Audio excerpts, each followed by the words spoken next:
كل يوم عاشوراء كل أرض كربلاء.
بسم الله الرحمن الرحيم.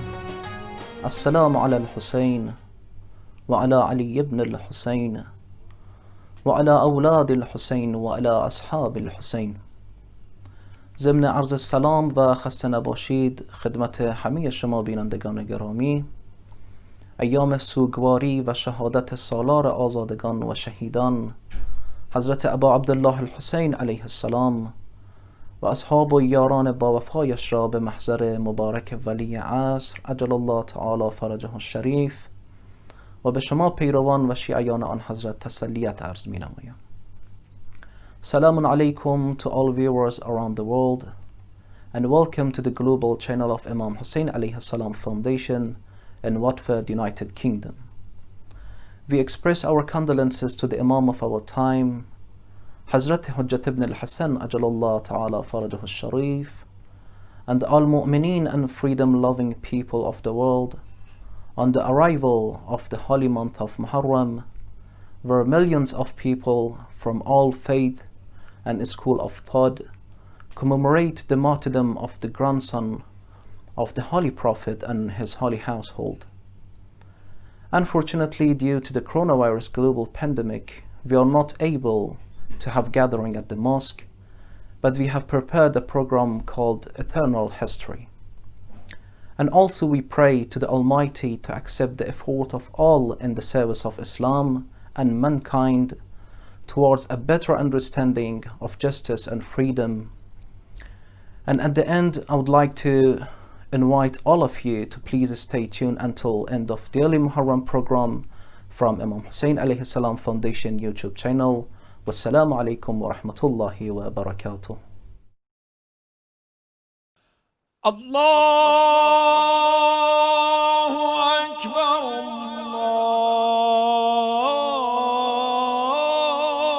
Allahu Akbar,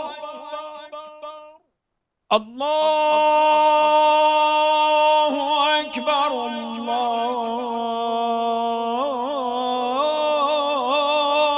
Allahu Akbar. Ashhadu an la ilaha illallah.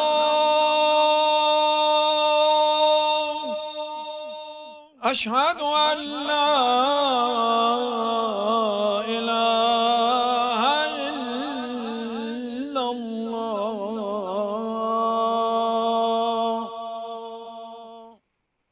Ashhadu anna Muhammadar Rasulullah.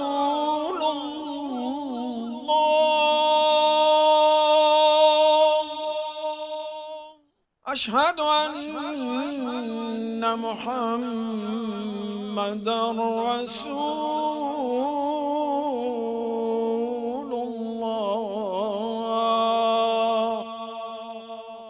Ashhadu anna Amir al-Mu'minin wa Imam al-Muttaqin Aliya Waliyullah. أشهد أن أمير المؤمنين وإمام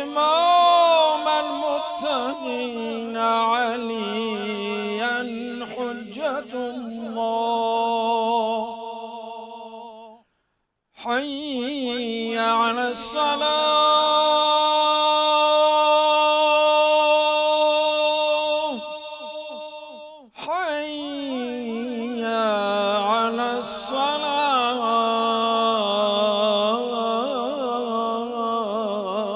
الصلاة حي على الفلاح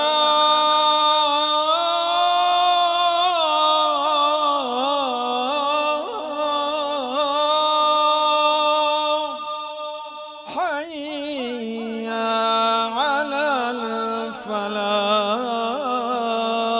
الفلاح حي على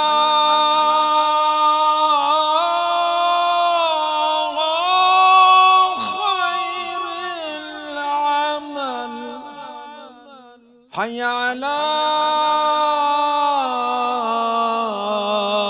خير العمل الله أكبر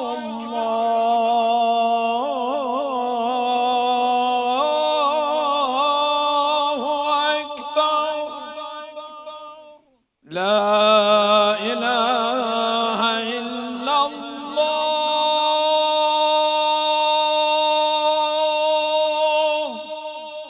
لا إله إلا الله وصل اللهم على سيدنا أمير النبيين خاتم المرسلين أبا القاسم المصطفى محمد وآله الطيبين الطاهرين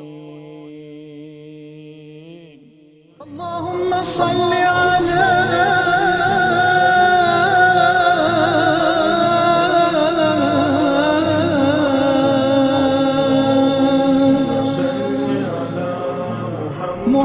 محمد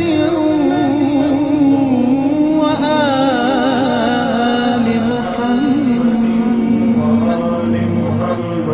اللهم صل على محمد وآل محمد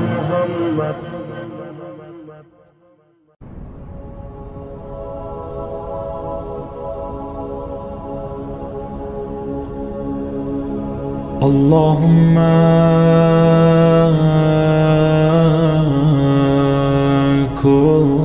كل ولي الحجة ابن الحسن صلواتك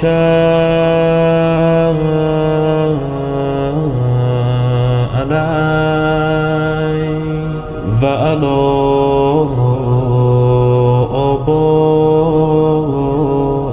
آبائه في هذه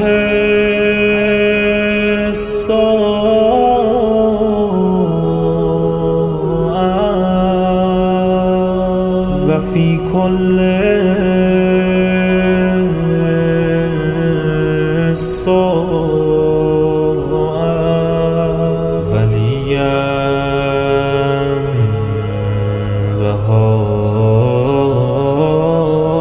وحافظا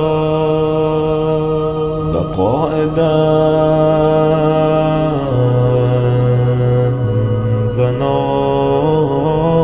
وناصرا ودليلا وعينا حتى تسكنه أرزك توعا وتمتعه فيها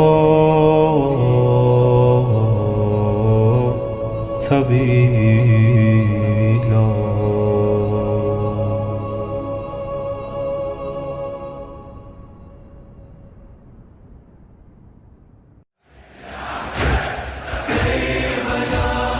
We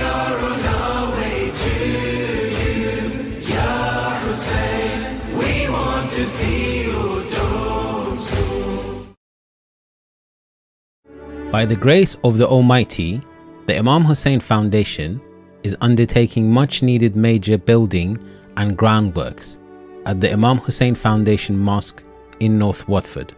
A lot of work has been done already. However, we are in urgent need of funds amounting to £23,000, which are needed for wudu and washing facilities, repairing damage and refurbishment of men's hall, groundworks at the rear of the site for parking facilities, lighting and carpets for the prayer hall.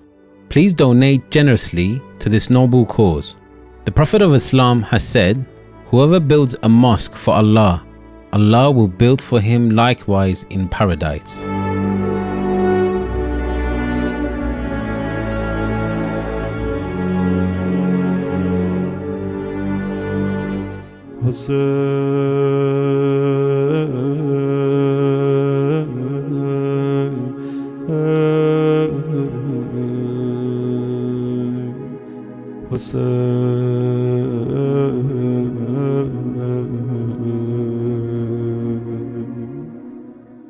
In the name of the Most High.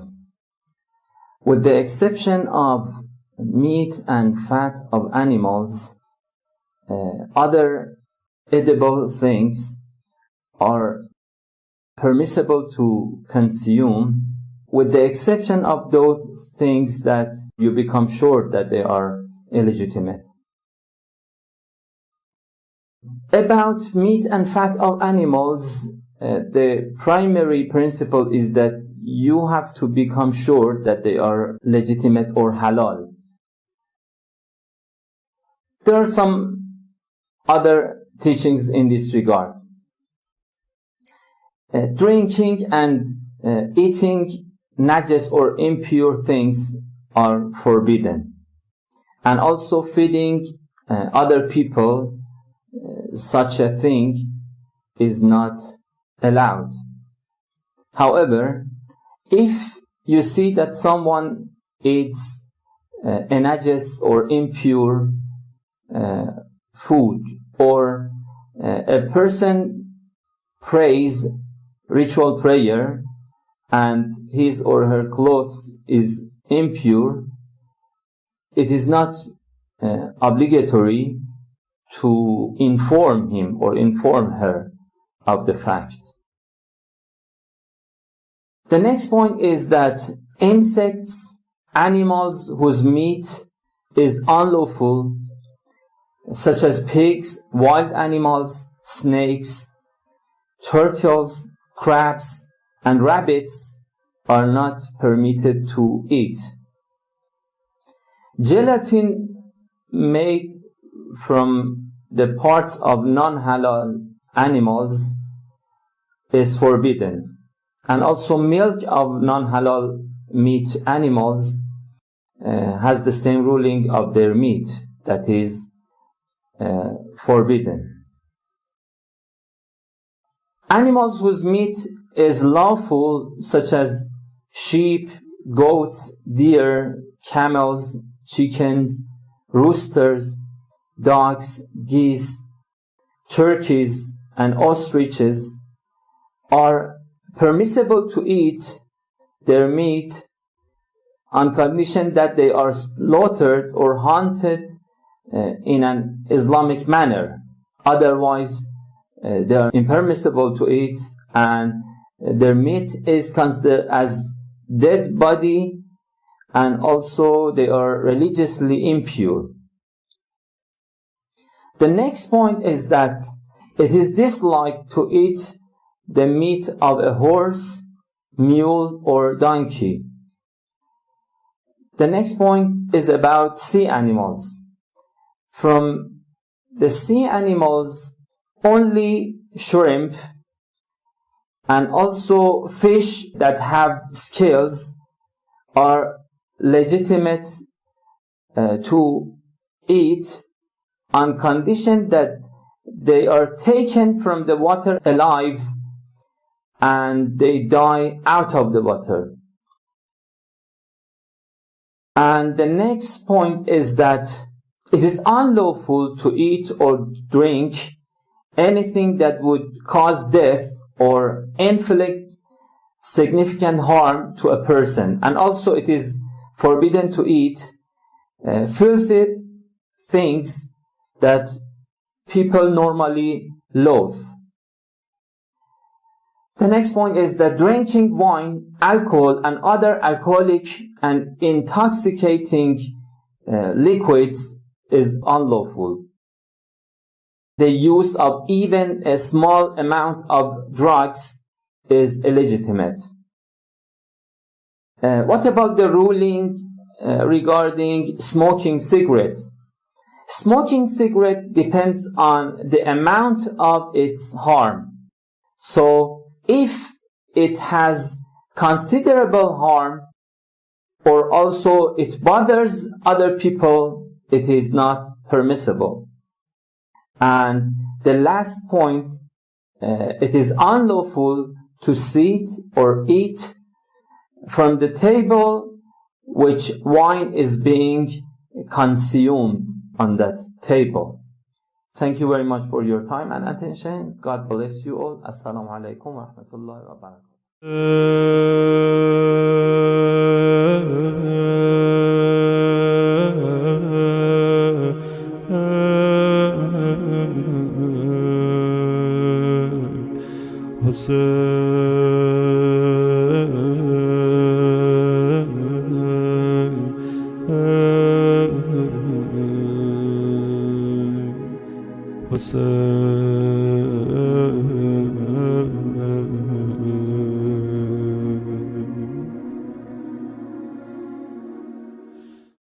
بسم الله الرحمن الرحيم السلام عليك يا أبا عبد الله السلام عليك يا ابن رسول الله السلام عليك يا خيرة الله وابن خيرته السلام عليك يا ابن أمير المؤمنين وابن سيد الوصيين السلام عليك يا ابن فاطمة سيدة نساء العالمين السلام عليك يا ثار الله وابن ثاره والوتر الموتور السلام عليك وعلى الأرواح التي حلت بفنائك عليكم مني جميعا سلام الله أبدا ما بقيت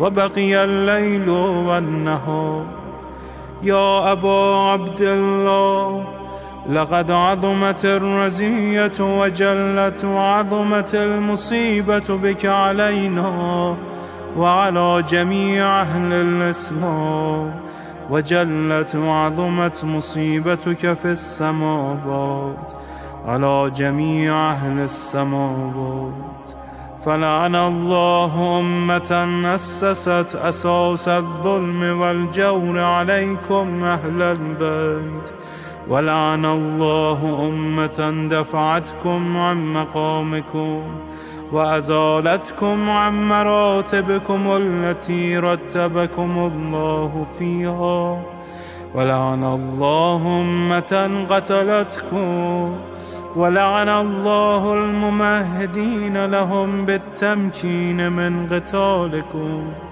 برئت إلى الله وإليكم منهم ومن أشياعهم وأتباعهم وأوليائهم يا أبا عبد الله إني سلم لمن سالمكم وحرب لمن حاربكم إلى يوم القيامة ولعن الله آل زياد وآل مروان ولعن الله بني أمية قاطبة ولعن الله ابن مرجانة ولعن الله عمر بن سعد ولعن الله شمرا ولعن الله أمة أسرجت وألجمت وتنقبت لقتالك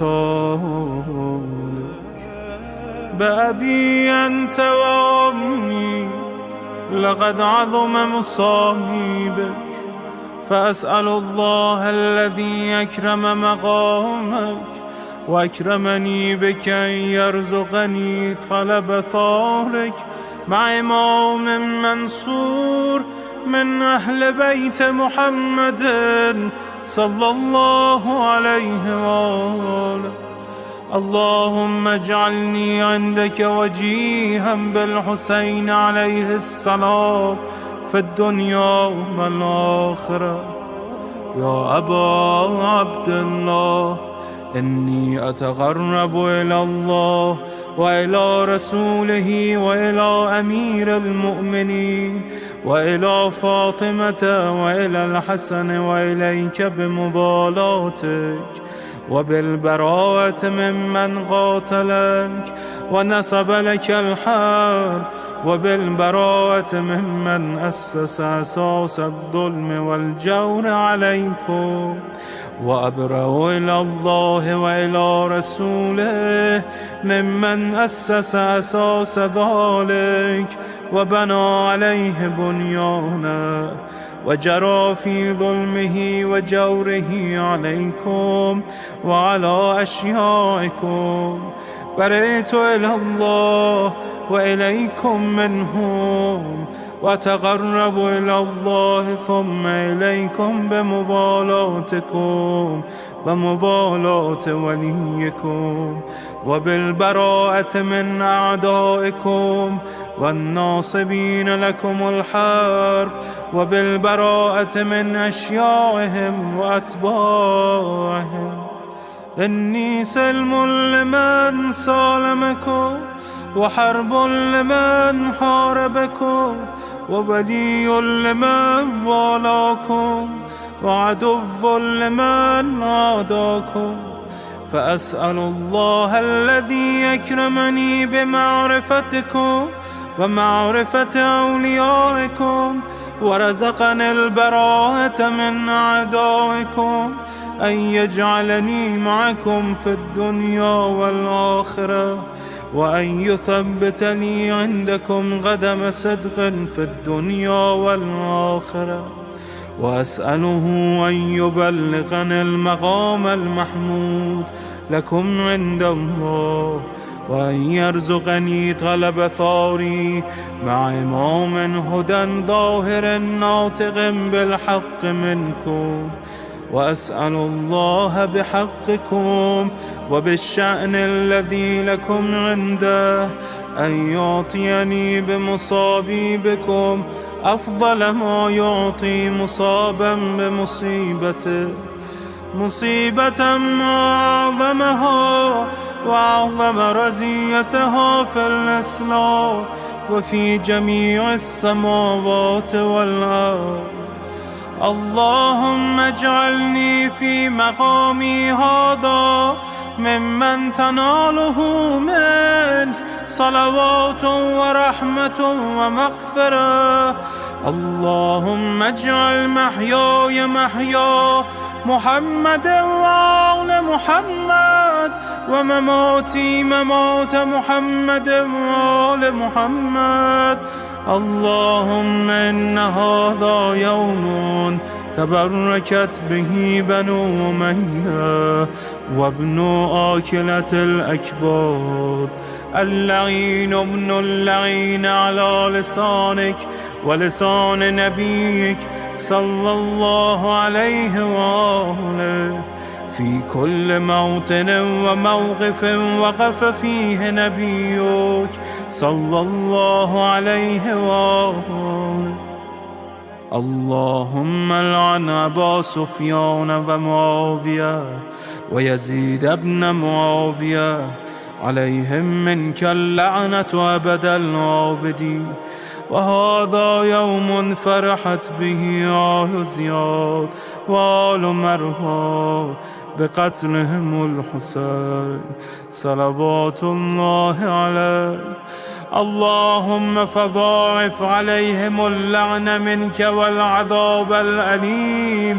اللهم إني أتقرب إليك في هذا اليوم وفي موقفي هذا وأيام حياتي بالبراءة منهم واللعنة عليهم وبالموالاة لنبيك وآل نبيك عليه وعليهم السلام. اللهم لعن أول ظالم ظلم حق محمد وآل محمد وآخر تابع له على ذلك. اللهم لعن العصابة التي جاهدت الحسين وشايعت وبايعت وتابعت على قتله. اللهم لعنهم جميعا.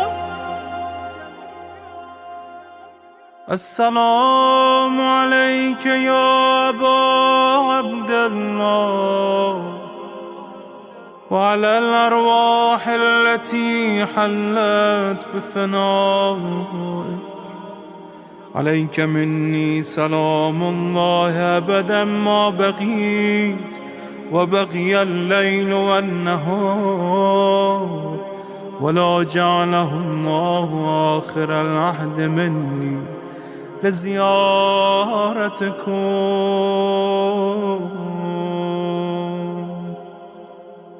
السلام على الحسين وعلى علي بن الحسين وعلى أولاد الحسين وعلى أصحاب الحسين. اللهم خص أنت أول ظالم باللعن مني وابدأ به أولا، ثم العن الثاني والثالث والرابع. اللهم العن يزيد خامسا والعن عبيد الله بن زياد وابن مرجانة وعمر بن سعد وشمرة وآل أبي سفيان وآل زياد وآل مروان إلى يوم القيامة. اللهم لك الحمد حمد الشاكرين لك على مصابهم. الحمد لله على عظيم رزيتي. اللهم ارزقني شفاعة الحسين يوم الورود، وثبتني قدم صدق عندك مع الحسين وأصحاب الحسين الذين بذلوا مهجهم دون الحسين عليه السلام.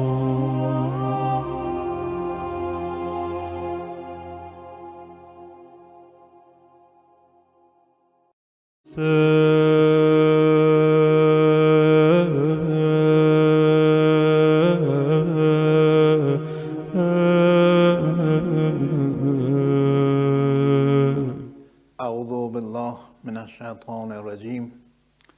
بسم الله الرحمن الرحيم. الحمد لله رب العالمين. الصلاة والسلام على أشرف الأنبياء والمرسلين حبيب إله العالمين أبي القاسم مصطفى محمد وعلى آله الطيبين الطاهرين ولعنة الله على أعدائهم أجمعين. امشب شب عاشورا یکی از مهمترین شبهای ساله که مسلمانان و به ویژه شیعیان تمام تلاش خودشون رو به عمل میارن که در چنین شبی به بهترین شکل برای سالار شهیدان آقا ابا عبدالله علیه السلام عزاداری کنند. متاسفانه امسال به دلیل شرایط خاصی که به وجود اومده بود ما موفق نشدیم به صورت حضوری در خدمت شما عزیزان باشیم، لذا از طریق شبکه‌های مجازی این فرصت فراهم شد که بتوانیم گوشه ای از در واقع ارادت خودمون رو به محضر آقا امام حسین علیه السلام عرضه کنیم. از بنیاد ارزشمند امام حسین علیه السلام در شهر واتفورد سپاسگزاریم که شرایطی رو فراهم کرد که از این طریق بتوانیم در خدمت شما عزیزان باشیم. یکی از سوالاتی که همیشه برای همه شیعیان به ویژه جوانها مطرح میشه اینه که امام حسین علیه السلام چه ویژگی داشت که بعد از این همه سال که از شهادتش گذشته همچنان اسمش زنده است و بر سر زبان هاست و در بین دوستدارانش نام و یادش زنده است. روشنترین جوابی که برای این میشه در واقع ارائه داد اینه که به همون سخن آقا رسول الله صلی الله علیه و آله و سلم اشاره کنیم که فرمودن ان لقتل الحسین حرارة فی قلوب المؤمنین لا تبرد ابدا. قطعا شهادت امام حسین علیه السلام حرارت و گرمایی در دلها ایجاد میکنه که هرگز سرد و خاموش نمیشه. در این سخن آقا رسول الله دو تا پیام خیلی مهم نهفته است. البته پیام های زیادی میشه از این سخن آقا رسول الله گرفت، اما به دو نکته من سعی میکنم امشب اشاره داشته باشم. اولین نکته اینه که آقا رسول الله در واقع پیشگویی کرده بود شهادت آقا امام حسین علیه السلام رو، چون این سخن آقا رسول الله در زمانی مطرح شد که حرارتی در قلب مؤمنه. یعنی از ابتدای امر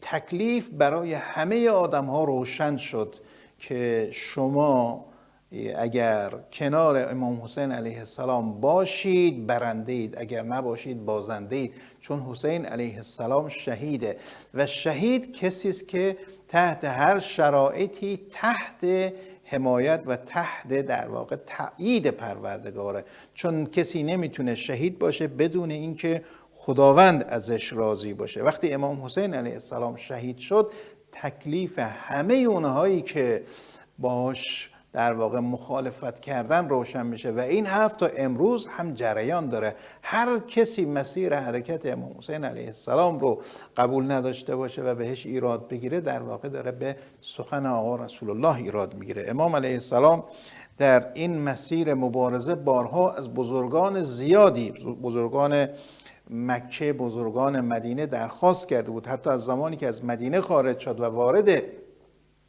در واقع مکه شد در کنار کعبه با برخی از صحابه دیدارهای مختلفی داشت. از اونها تقاضای کمک کرده بود، از اونها خواسته بود که به این وجود نورانی در مسیر مبارزه با ظلم کمک کنن. اما متاسفانه اکثر این افراد به خاطر اینکه منافع مادی خودشون رو در تضاد با این کمک میدیدن حاضر نشدن به امام حسین علیه السلام بپیوندن و کمککار امام حسین باشن.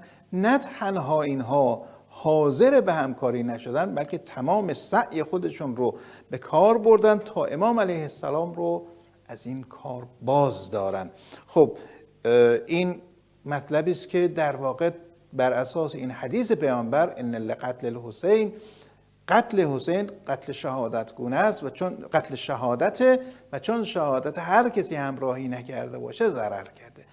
اما دشمن بالاخره منافع خاصی داشت. بر اساس اون منافعی که داشت و من در جلسه قبلم خدمت شما عرض کردم، جهل و گمراهی رو هدیه کرده بود به مردم به گونه ای که وقتی از شمر پرسیدند چرا حسین ابن علی رو کشتی، گفتش که ما مأمور بودیم از ناحیه امام خودمون، این جهل این فرد، مأمور بودیم از ناحیه امام خودمون و الان هم انتظار ثواب هم از ناحیه پروردگار و هم از ناحیه امام حسین، از ناحیه در واقع حاکم داشتن.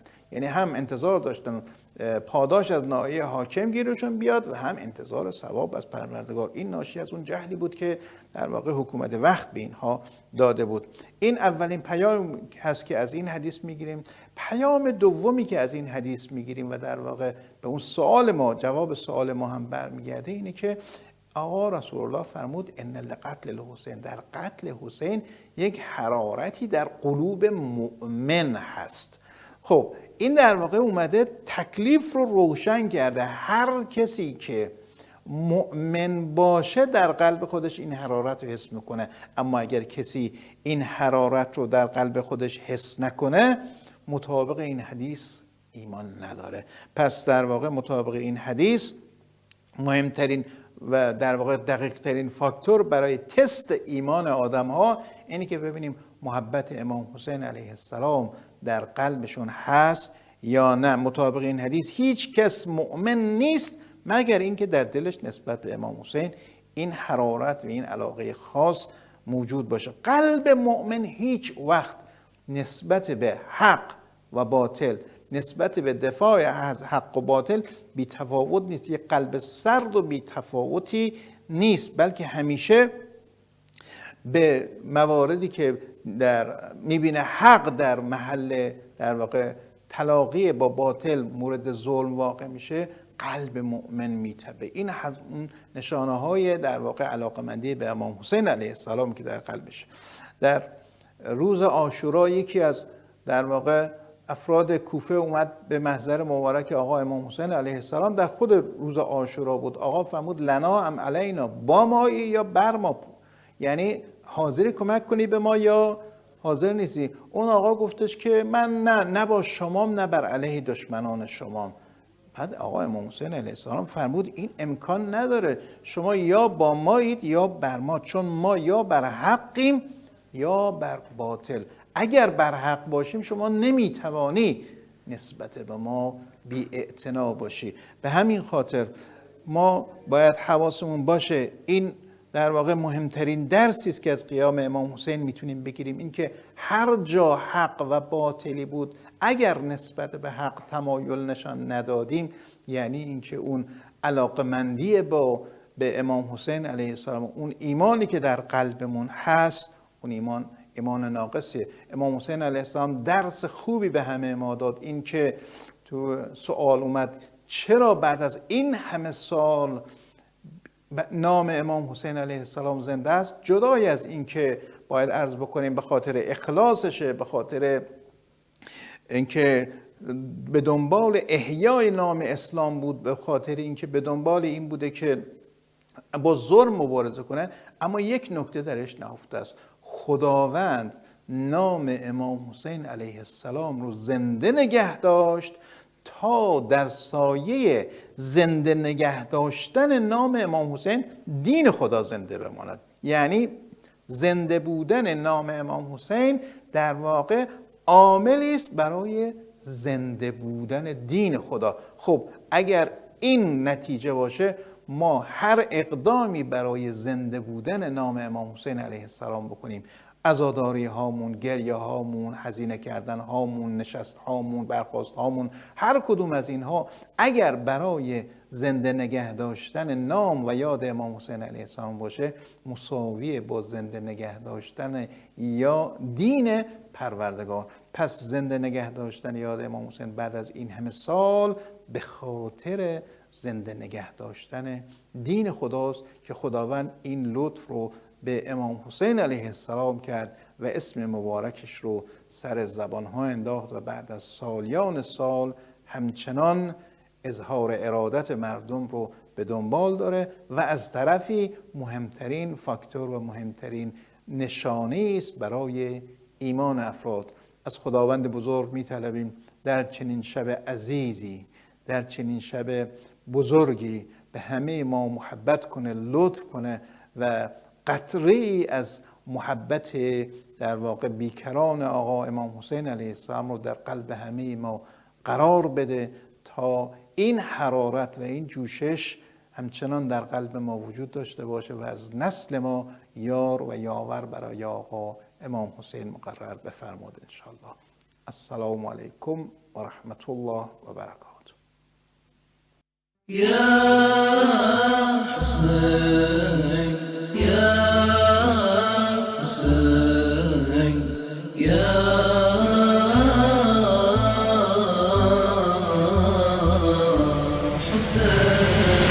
تنها بی سر افتاده بر زمین با با شور و نوا مادر جان ببین تنها بی سر افتاده بر زمین با شور و نوا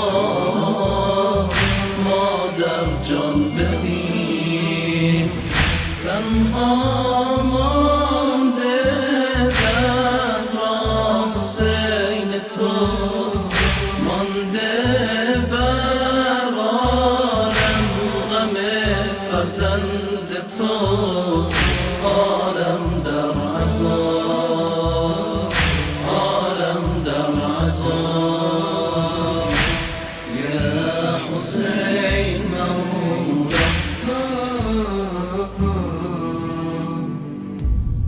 در این عالم بغیر از تو ندیده کس لب عطشان که تنها مانده بودی در میان لشکر عدوان بریدن چون گلویت را شکستن قلب زهرا را رقیه دخترت بیدار بخواهد از عمو جان آب شد ماه عذاب بر آل عبا در دشت بلا ای وای ای خدا تنها مانده زهرا حسین تو مانده بر عالم غم فرزند تو عالم در عذاب عالم در عذاب تنها بی سر افتاده بر زمین با شور و نوا مادر جان ببین تنها مانده زهرا حسین تو مانده بر عالم غم فرزند تو عالم در عذاب عالم در عذاب یا حسین مولا میان علقم عباس برای کودکان بیتاب ننوشید آن یل غیرت بساند تاب طفلان علم افتاد و مشک افتاد ز دست با وفا عباس حسین اما لب عطشان صدا زد یا اخا عباس عباس رشید گشت نومید دشمن سوی او خنجر می کشید با اشک و درد می گوید حسین من مانده بر عالم غم فرزند تو عالم در عذاب، عالم در عذاب. تنها بی سر افتاده بر زمین با شور و نوا، مادر جان ببین. تنها مانده در راه حسین تو، مانده بر عالم غم فرزند تو، عالم در عذاب، عالم در عذاب. یا حسین مولا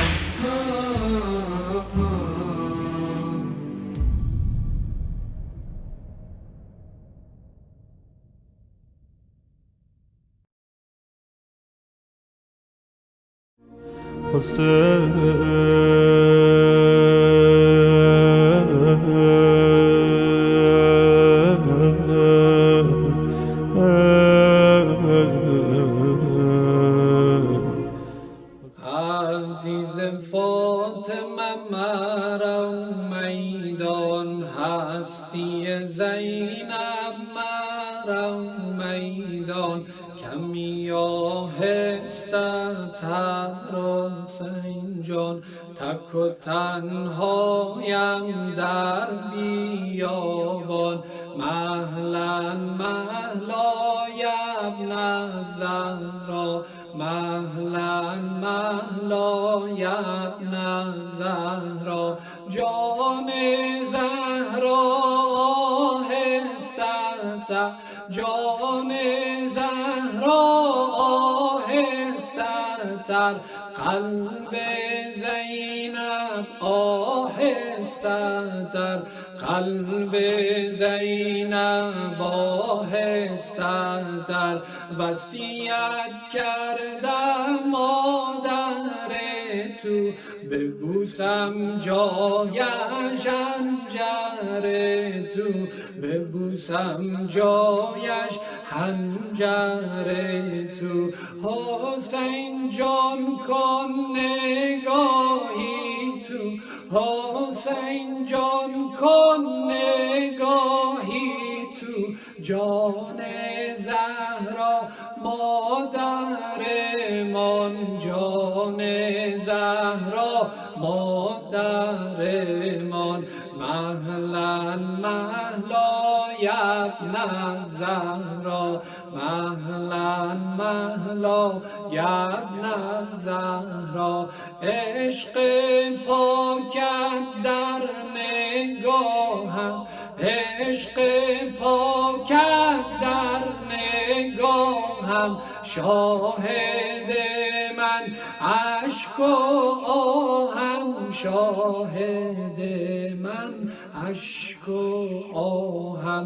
زینبم آقا دارم من، شکوه از این دوران دارم من، شکوه از این دوران دارم من.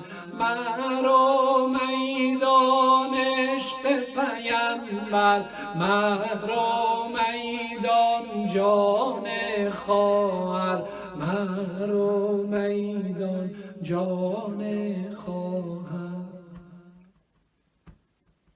مهلا مهلا یا ابن الزهرا، مهلا مهلا یا ابن الزهرا. یارا همراه من حسین، مگذار تنها، مگذار تنها مرا حسین. قبله راز من حسین، مگذار تنها مرا حسین. کودکان دیده گریان، شور و غوغا دارد جریان. از هجرت ناله کنم من، با یتیمانت چه کنم من مهلا مهلا یبن زهرا مهلا مهلا یبن زهرا مهلا مهلا یبن زهرا مرغ دل سویت پر زند مرغ دل سویت پر زند پر بر سوی اصغر زند لیلا را ببین برادر لیلا را ببین برادر می نالد از داغ اکبر می نالد از داغ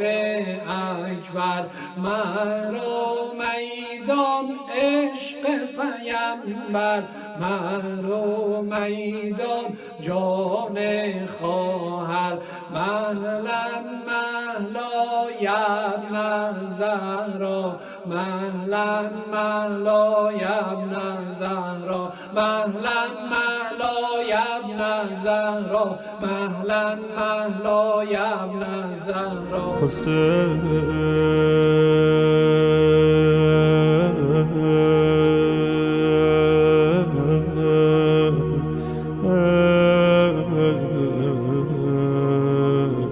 أعوذ بالله من الشيطان الرجيم بسم الله الرحمن الرحيم الحمد لله رب العالمين بارئ الخلائق أجمعين والصلاة والسلام على سيدنا ونبينا أبي القاسم محمد ولعنة الله على أعدائهم من الآن إلى قيام يوم الدين شب عاشورا دهمین شب از شب ماه محرم الحرام است. محضر برادران و خواهران عرض کنم که بنا بود روز نهم تمامی قضایای کربلا جمع شود. عبیدالله ابن زیاد ملعون دستور داد به عمر ابن سعد که کار امام حسین علیه السلام را تمام کن. آقا سید الشهدا علیه السلام به ابوالفضل علیه السلام و جناب حبیب و زهیر ابن قین و مسلم ابن اوسجه فرمودن برید با این مردم صحبت کنید که امشب ما را اجازه بدهند تا ما عبادت کنیم. و خاطر این که اگر روز نهم کار تمام می شد امام حسین علیه السلام زودتر می رفت بهشت، ولی به خاطر چند چیز آقا سید الشهدا علیه السلام یک شب ماندنی در این دنیا را چگونه از دشمن مهلت می گیرد، برای چی مهلت می گیرد، به چه دلیل مهلت می گیرد؟ برای این مهلت می گیرد که حضرت می فرماید انی احب بتلاوت القرآن، یعنی من امام حسین علیه السلام محبت می ورزم نسبت به قرآن خواندن، یعنی من باید قرآن بخوانم. نه تنها آقا سید الشهدا قرآن خواندن، بلکه تمامی اصحاب، تمامی یاران، تمامی لشکریان امام حسین علیه السلام قرآن خواندن. انی احب الصلاة، یعنی من امام حسین علیه السلام دوست دارم، محبت می‌ورزم نسبت به نماز. امشبی که آخرین شبی از عمر آقا سید الشهدا علیه السلام هست، تمامی اینها مشغول تلاوت قرآن، مشغول نماز خواندن، مشغول استغفار هستن. تعدادی از دشمنان، تعدادی از لشکریان عمر ابن سعد ملعون به لشکر امام حسین علیه السلام پیوستند. از چه جهت؟ اونطوری که تبلیغ شده بود که امام حسین علیه السلام خارجی است، از دین جدش خارج شده است، مهدور الدم است، باید کشته بشوند.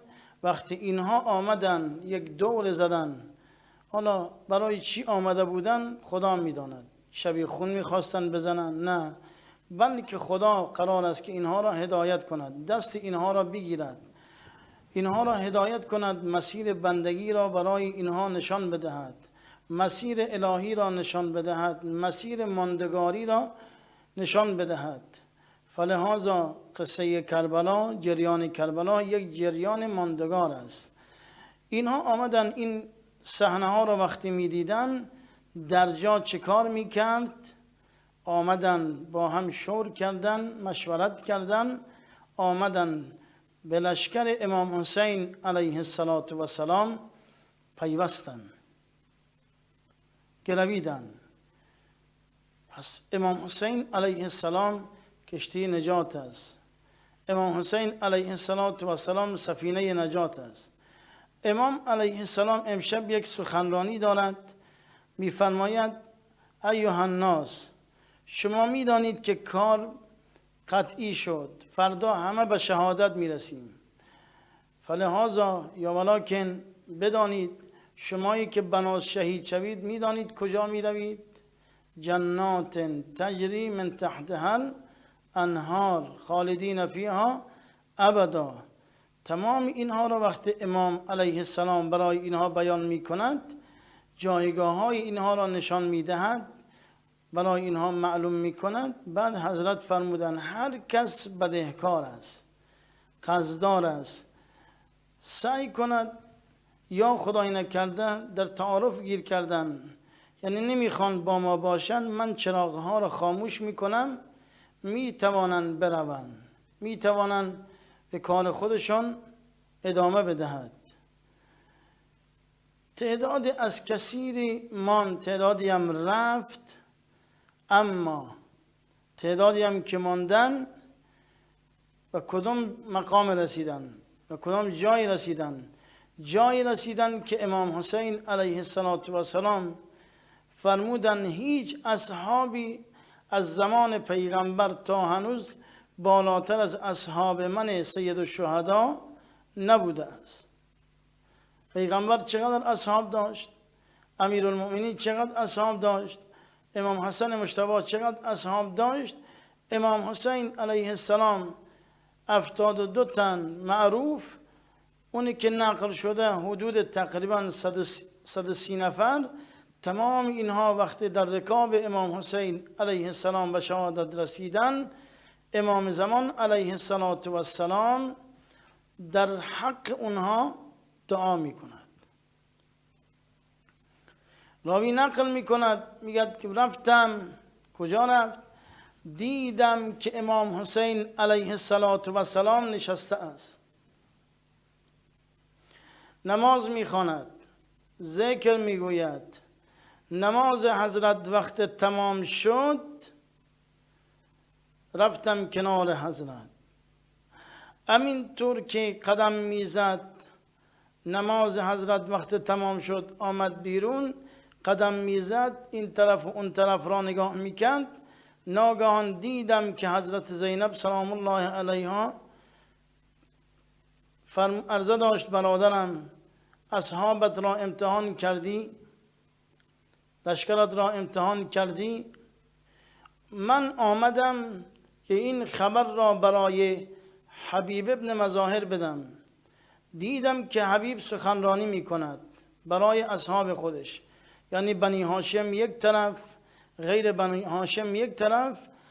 آقا ابوالفضل علیه السلام با بنی هاشم، حبیب ابن مظاهر با غیر بنی هاشم داره صحبت می کند.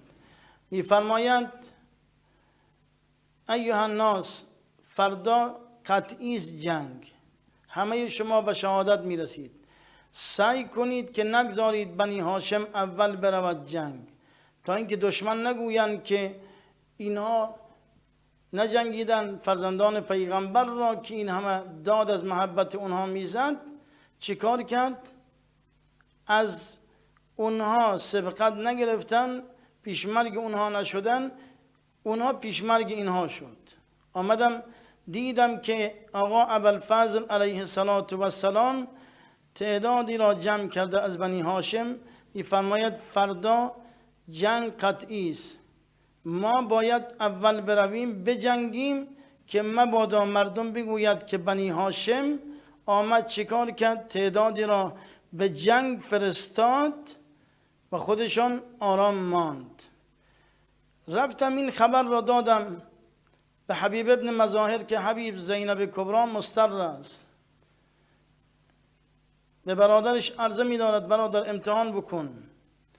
ناگهان حبیب ابن مظاهر جلو، اصحاب دنبالش، شمشیر به دست، عرضه می دارد یا بنت رسول الله، ما همه آمدیم تا فردا جان ناقابل خود ما را فدای آقا سید الشهدا بکنیم. در اونجا میگه مسلم ابن اوسجه بلند شد، یا ابا عبدالله، اگر 1000 مرتبه مرا بکشن، بدنم را آتش بزنن، دوباره زنده شوم، دست از محبت شما بر نمیدارم. بیبی جان شما خاطر جمع باشید، آسوده خاطر باشید، تا ما زنده هستیم کسی چپ چپ به حرم پیغمبر نمیتواند نگاه کند. السلام علیک یا مولا یا ابا عبدالله،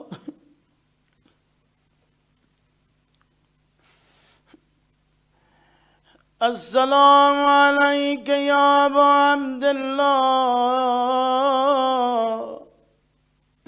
وعلى الأرواح التي حلت بفنائك عليك مني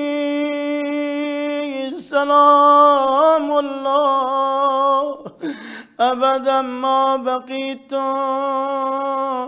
وبقي الليل والنهار ولا جعله الله آخر العهد مني لزيارتكم. السلام على الحسين وعلى علي بن الحسين وعلى أولاد حسين وعلى أصحاب الحسين. شب از دبوی جدایی ز کربلا می آید، صدای ناله زینب ز نینوا می آید، صدای خواندن قرآن ز حنجر اکبر برای دفع آخر چه با زبا می آید. هنوز ماه مدینه محافظ حرم است، کنار خیمه طفلان صدای پا می آید. امشب تمام بچه آرام خوابیدن، برای این که ابی عبدالله زنده است، بنی هاشم زنده است، قمر بنی هاشم عباس زنده است. الله اکبر. فردا شب همه تو خیمه های نیم سوخته نشستن، صدا میزنه، یکی میگه عمه جان مرا نانجی با سیلی زد، یکی صدا میزند عمه جان نگاه کن پام پر از آبله شده.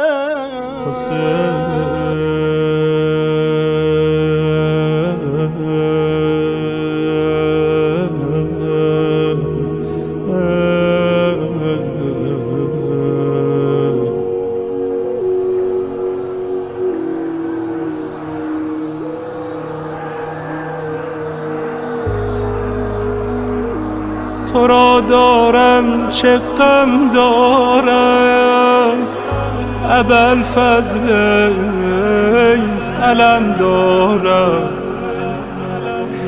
چه سان نشه تو بردارم، چه سان رو در حرم آرم، نه قوت در کمر دارم، ابوالفضل علم دارم.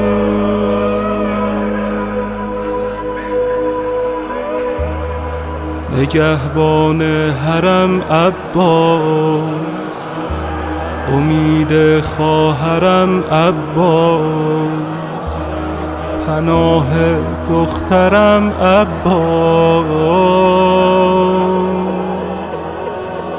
چه سان نعش تو بردارم،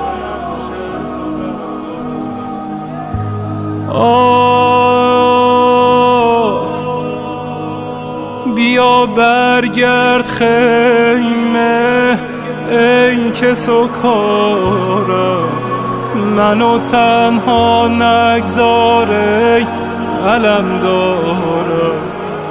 بیا برگرد خیمه ای که سکارم، منو تنها نگذار ای علم دارم، منو تنها نگذار ای علم دارم، ای علم دارم.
بسم رب الشهداء و صدیقین.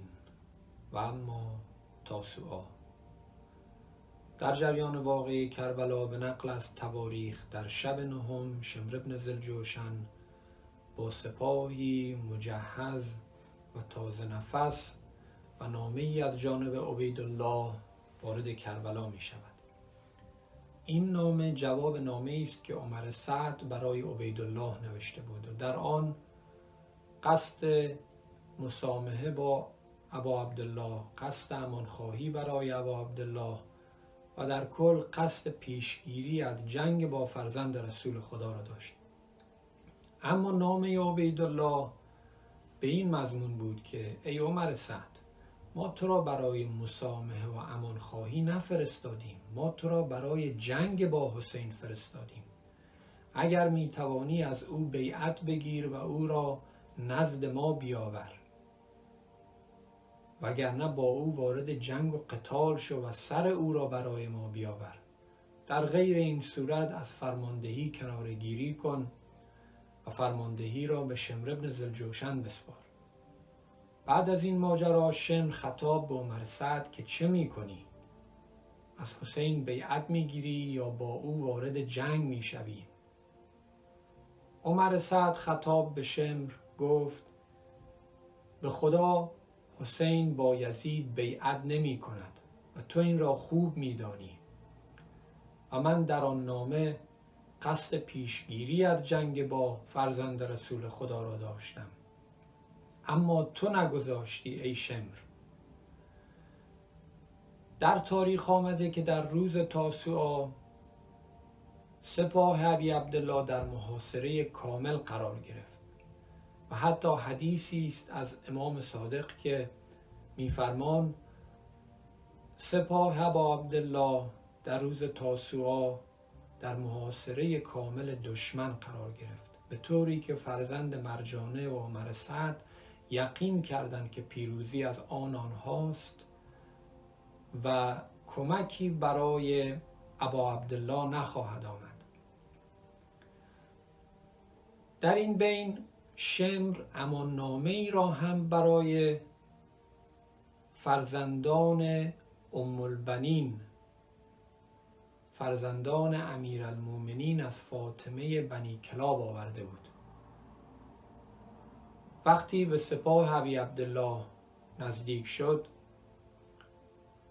رو به آن بزرگواران که فرزندان خواهران من کجایند؟ من برای آنها از عبیدالله امان خواستم. آن بزرگواران جواب ندادند، ولی امام حسین فرمودند جواب او را بدهید، هرچند که فاسق است. حضرت عباس فرمودند لعنت به تو و بر امیر تو، آیا برای ما امان باشد و برای فرزند رسول خدا نه؟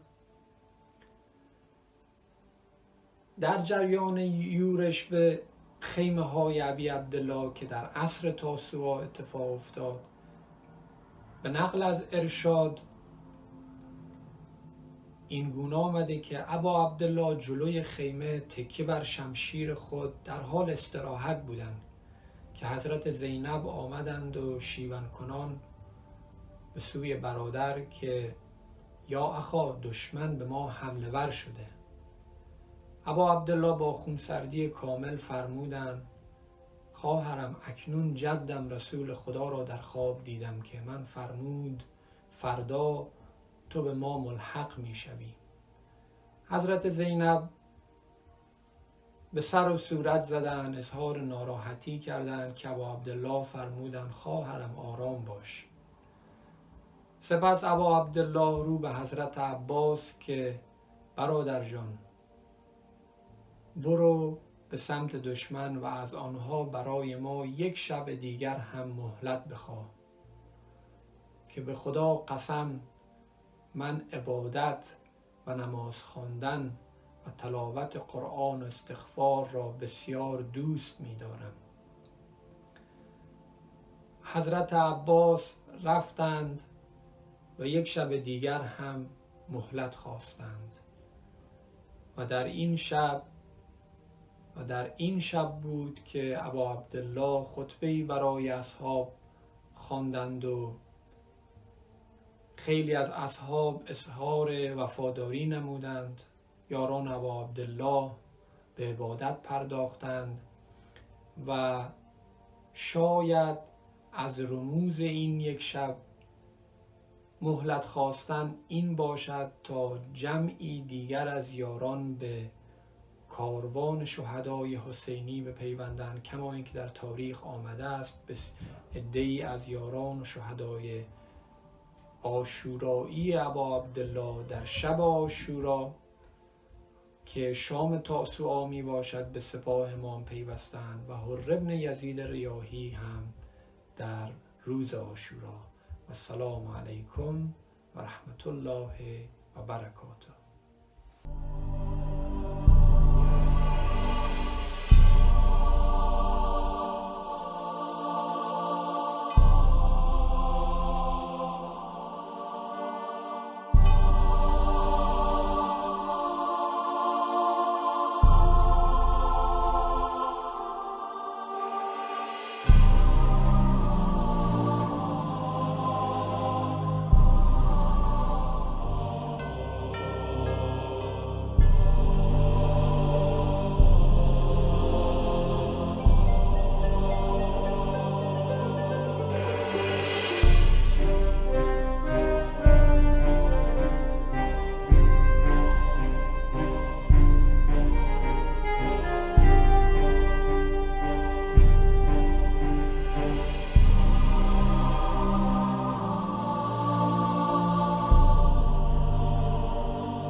On the eve of Ashura, try to stay awake and listen to the tragedies of Imam Hussein and his family alayhi salam.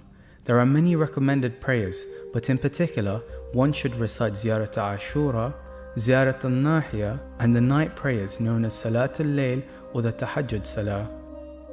On the day of Ashura, contrary to popular practice, fasting is not recommended on this day. However, one should stay away from food and water until late afternoon, in remembrance of the fact that the camp of Imam Hussein alayhi salam were denied food and water for 3 days.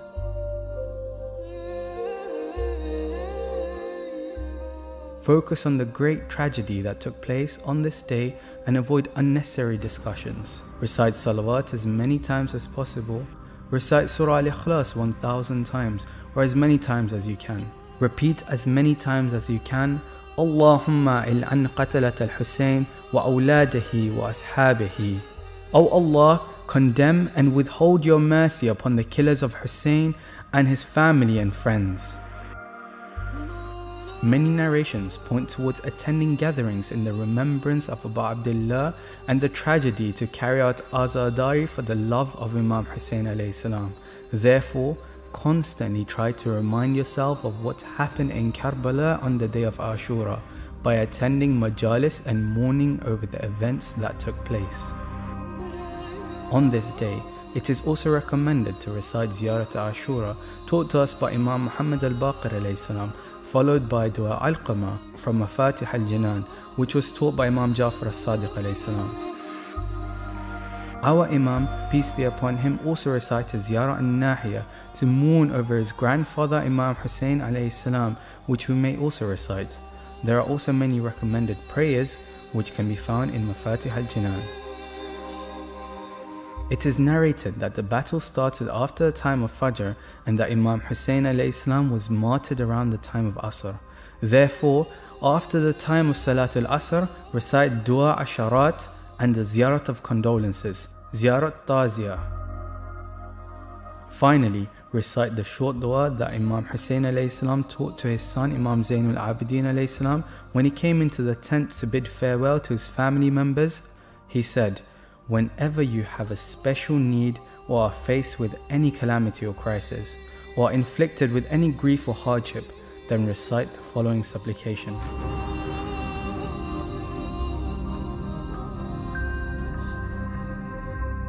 Please remember the lovers of Ahlul Bayt around the world and those who are being oppressed in your hajat. Look ya Zahra, look ya Zahra, look ya Zahra. When Fatima came to Karbala, Zainab said, "Do not look ya Zahra, go back, oh mother, they killed my brother." Zainab said, "Do not look ya Zahra." When the night fell on that desert camping, a lonely voice was heard in mourning.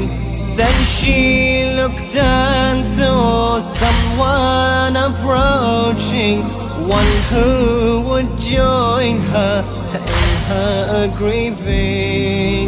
She had come to see her progeny and what had become of their destiny. But she could not let her to go closer.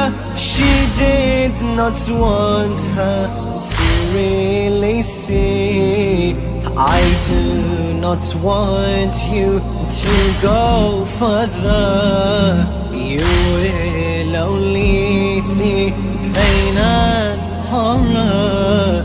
Body with no head, 72 dead. Zainab said, "Do not look ya Zahra." When Fatima came to Karbala, Zainab said, "Do not look ya Zahra."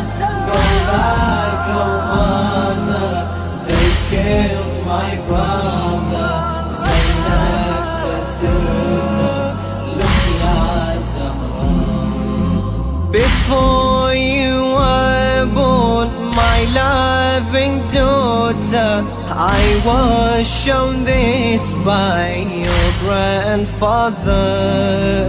He told me what was to be for my son, and how it would be a tragedy. My brother told me of this day as well. I knew what was to become of me, but even then I could not stand witness when I saw Shimir walking to him. My mother, you cannot bear to see what they did to his broken body. Arrow in his heart, liver ripped apart. Zainab said, do not look, Ya Zahra. When Fatima came to Karbala, Zainab said, do not look, Ya Zahra. Go back, oh mother, they killed my brother. Zainab said, do not look, Ya Zahra. Oh mother, when he stood and addressed the people who had now turned on him, he cried and shed the bitterest of tears. I never saw such a thing from him. My brother, you who define what is brave, how can I stand to see you crying? I cry not for what shall happen to us, but that the cause of the doom is me. Even in this final moment, he could only think of their torment. How could they kill him? He came to help them. Zainab said, do not look, Ya Zahra. When Fatima came to Karbala, Zainab said, do not look, Ya Zahra. Go back, oh mother, they killed my brother. Zainab said, do not look, Ya Zahra. Then her mother's eyes began to wander. Another body she had to see. A new grave had been dug in the morning. A young infant in that was buried. There lay the young Qasim, son of Hassan, and next to him the older Ali. But it was Ali al-Asghar she came to, the one they killed in his father's arms. What was the sin of this poor child? When the arrow hit, he had wailed. He cried, I'm thirsty, have they no mercy? Zainab said, do not look, Ya Zahra. When Fatima came to Karbala, Zainab said, do not look, Ya Zahra. Go back, oh mother, they killed my brother. Zainab said, do not look, Ya Zahra. brother had now joined them in their pain. She had also lost her only sons. Fatima held her hand and led the way to the river she wanted to go. Zainab knew what for they had gone searching. Her noble brother they could not see. His arms would show and lead them to him, where there lay the rest of his body. He went to bring back for us water. Then we heard a shout, oh my brother. We saw the flag fell, that was the farewell. Zainab said, do not look, ya Zahra.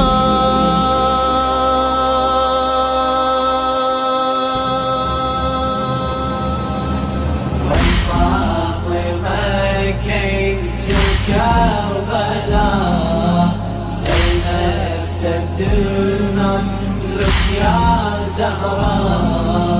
Go back, oh mother, they killed my brother.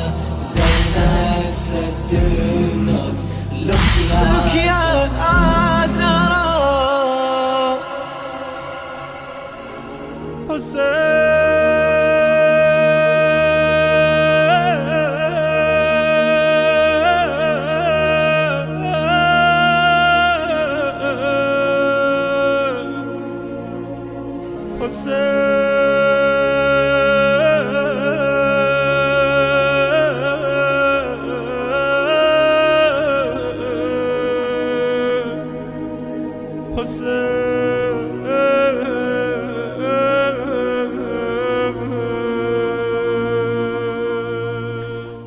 بسم الله الرحمن الرحيم لا حول ولا قوة إلا بالله العلي العظيم الحمد لله رب العالمين وصلى الله على سيدنا ونبينا أبي القاسم المصطفى محمد وآله الطيبين الطاهرين لا سيما بقية الله في الأراضين أجل الله تعالى فرجه الشريف. السلام على الحسين وعلى علي بن الحسين وعلى أولاد الحسين وعلى أصحاب الحسين ورحمة الله وبركاته. In our discussion about the helpers, we talked about the helpers of Imam Hussein alayhi salam and some of their characteristics, and try to explain why so much of admiration and respect and appreciation are given to them.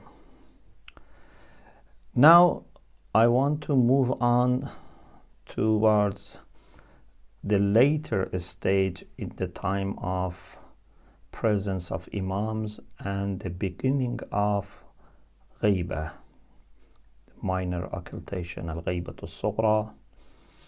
And what we want to talk about is about not only some individuals who were helping Imams, but also a platform, a network which helped Imam.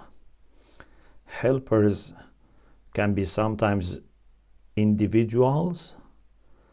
Helpers can sometimes be organized groups, networks.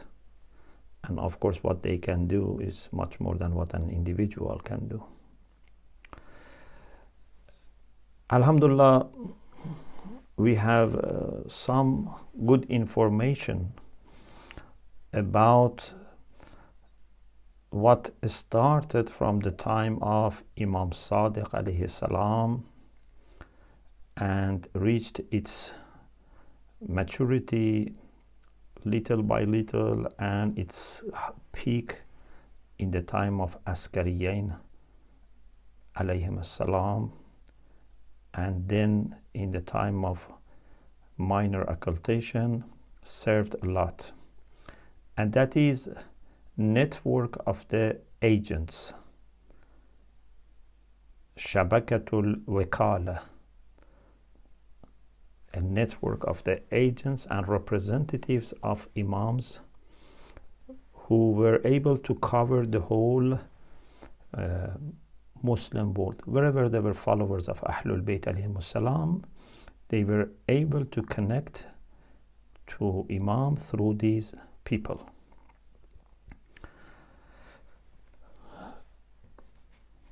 Some of the objectives and aims of this network can be listed as follows. One, their role in clarifying issues which were related about aqaid, and in particular about imam. Because sometimes there were people who followed one imam, but they had hesitation or resistance or confusion about the next imam. Sometimes there were splits, sometimes there were ideas which were wrong, sometimes there were challenges. So people needed reliable sources to refer to. So this religious and theological function is very important. These people were people that people could refer to them and make sure that they know what comes from Ahlul Bayt alayhimus salam. Sometimes people needed help with fiqh questions. They could refer to these people and make sure that either they have the answer ready or they can communicate to imams and give them reliable answers. Especially if there was no free access to imams, this network then became more important. Another thing was the financial side. People had religious obligations, including religious tax, homes, zakat, sometimes sadaqat for particular needs, sometimes waqf endowments that had to reach Imam alayhi salam, or at least be spent according to the instruction of Imam alayhi salam. So they needed people that they can ask them for guidance, they can give them money to pass on to Imam. And this was not only a matter of financial support for the Shia community and for the leadership locally and then Imam himself. It was also a matter of people being able to spend their money as a spiritual growth, to fulfill their wajibat and also to give sadaqat, infaq, which is very important. When people have no reliable channels, then they may end up with not giving anything. And this is not healthy. So we need to make sure that people are able to give their money, and also we use them for important causes. Both of them are important. It's not that it's just, we are thinking about the central body being in need of money. Sometimes maybe he would say, just spend it locally. Many times, they say spend it locally. Unless there is no need, then it can be used for other areas that are needed. But the main thing, people should give. And by giving, they grow. لن تنالوا البر حتى تنفقوا مما تحبون. Allah doesn't say you would not reach bir and goodness and piety unless you help poor people. Yes, you have to help poor people, as Quran says about people who are suffering in the hereafter. One reason says lam nakun nut'imul miskin. That's there. We have to look after the poor and needy people. But here it's not a matter of helping poor. It's a matter of that you need to give. لن تنالوا البر حتى تنفقوا مما تحبون. Maybe you are not giving to a poor person or poor people. Maybe it's building, for example, a school, a house, I don't know, bridge, a hospital, I don't know. There can be many things. So we don't just look at needy people. We have two sides. So these wukala of Ahlul Bayt alayhimus salam, of Imams alayhimus salam, had the role of receiving people, and people had peace of mind and also had no excuse, if they didn't want to give the money to these people, and they were instructed how to use it. And something that inshallah we will see later is that Imams were very also organized and very strategic here. So they gave instruction to Wakil of a region not to take money if comes from another region. If Imam has two Wakils in two different regions, they were instructed that they should not receive money that comes from another region. Every person should refer to their local Wakil. This is very important. It could avoid interference of the government. It could avoid, poor distribution of money. One person is in charge and, can make sure that it's spent properly. And also it gives lots of respect to that person. I referred that in the time of the late Ayatollah Al-Uzma Burujerdi, he had appointed Ayatollah Ashrafi Isfahani Rahmatullah Alayh, who later was assassinated. So, after revolution. So he had put him as his Wakil in Kermanshah, Western Iran. And people from Kermanshah went to Qom to give khums to Agha. Because some people, prefer to go to the Marja and give to Agha. But Agha said, you must give to Ayatollah Ashrafi Isfahani. He is my Wakil there, give it to him.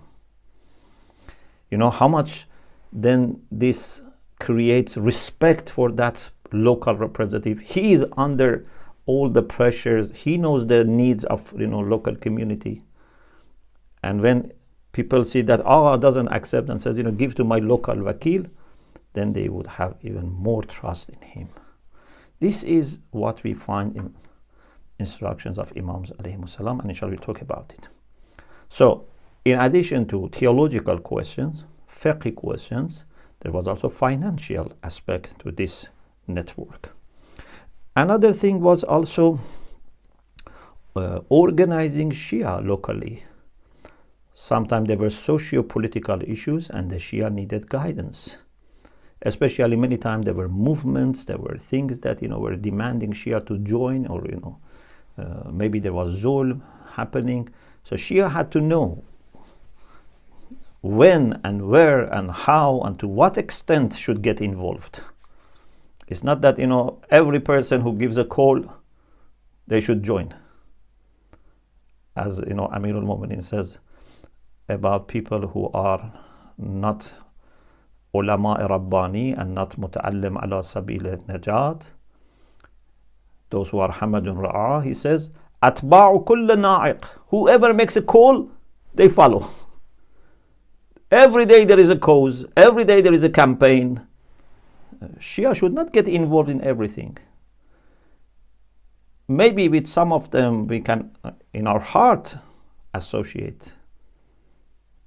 With some of them, maybe even in our heart we cannot associate. We have to be clear. But even if we can be associated with everything, in heart, it doesn't mean that we should get always involved. We should have our own assessment, our own leadership.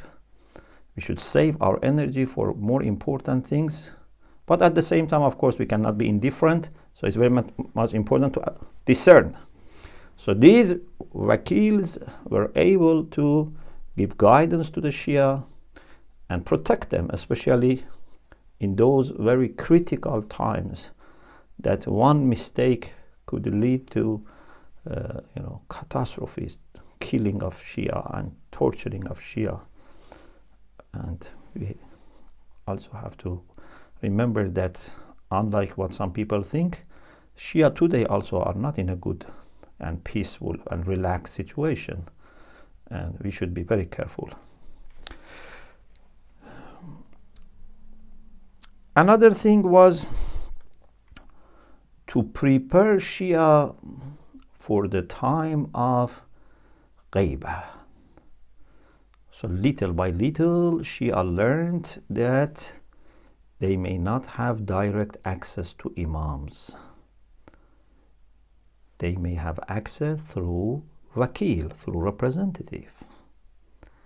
Then the time of Ghaibat Sughra came, as I explained in the book Lessons on Islamic Beliefs. That was another transition, that now you have no way to see Imam, and you have one person that you can refer to.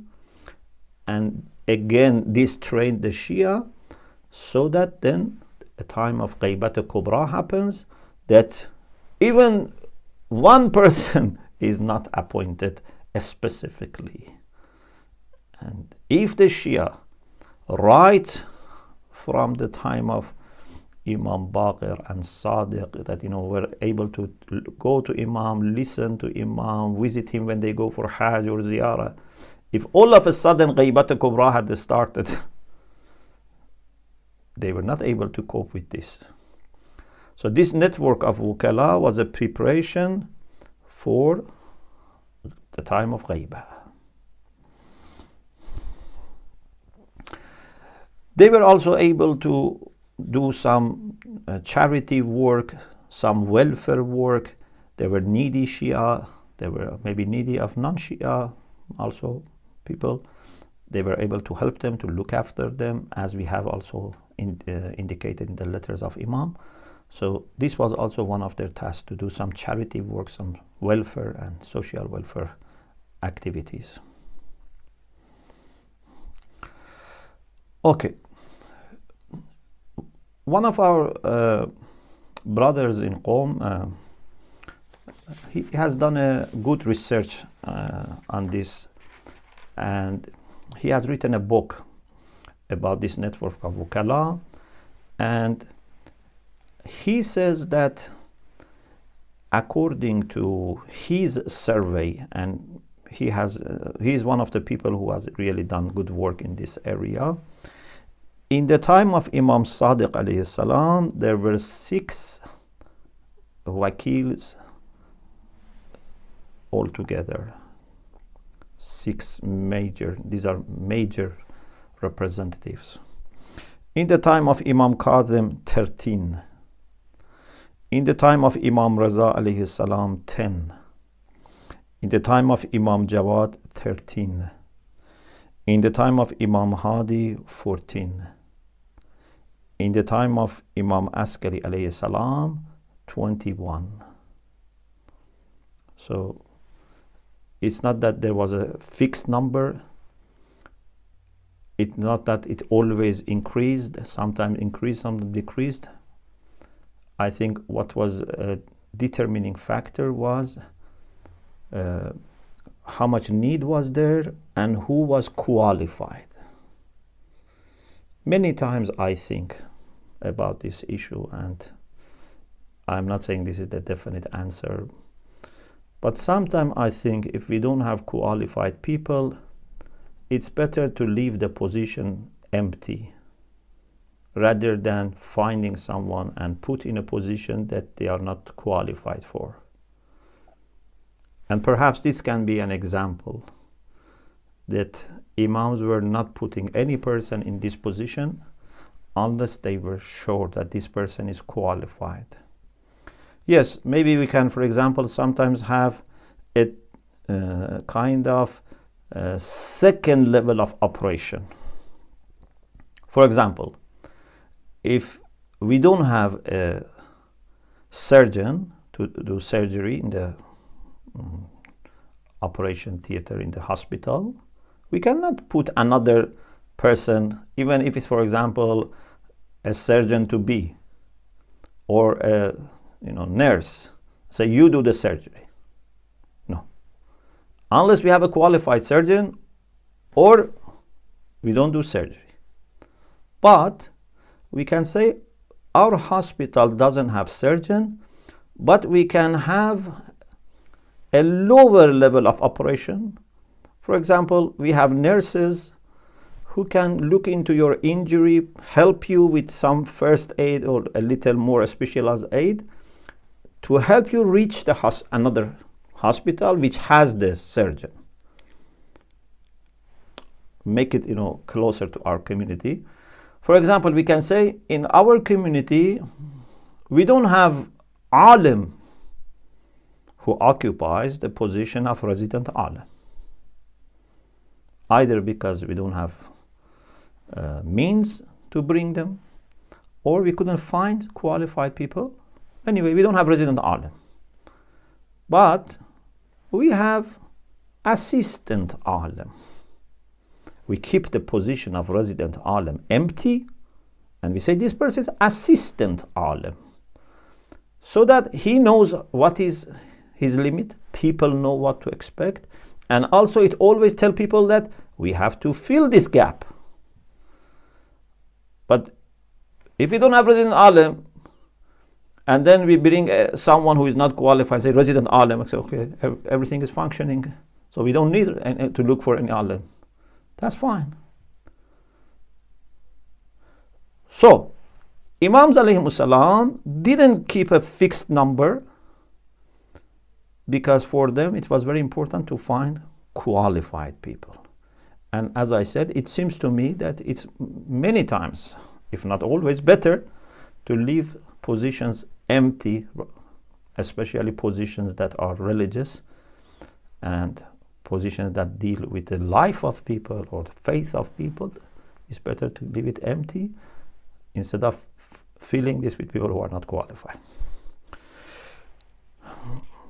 So I repeat, imams in the time of Imam Sadiq alayhi salam 6 people, in the time of Imam Kadhim 13, in the time of Imam Rida 10, in the time of Imam Jawad 13, in the time of Imam Hadi 14, in the time of Imam Askari alayhi salam 21.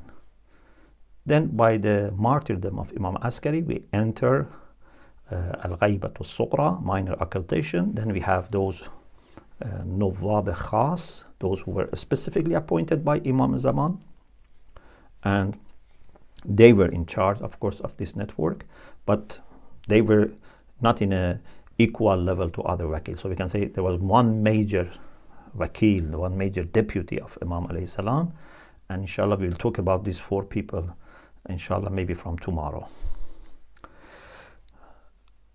There are 5 stages of development in this network of the agents. First,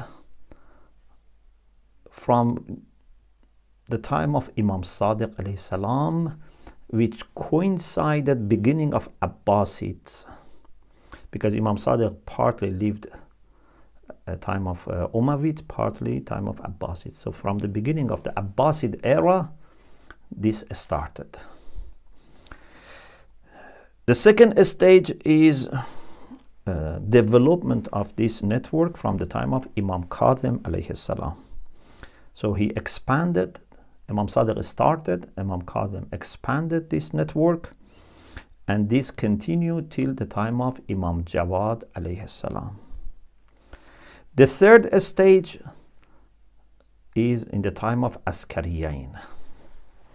In the time of Imam Hadi and Imam Hassan al-Askari alayhim salam, this network became even more important, because these 2 imams were under house arrest. They were in Samarra, very much watched and observed, and Samarra was a militant city, so they wanted to make sure that Imam would not be contacted or communicating without them understanding and realizing and monitoring and checking. So in this time the activities of the Shia became much more in need of people who could be as link between them and Imams alayhimus salam. And then the fourth stage is the time of Ghaybat Sughra, from 260 till 329.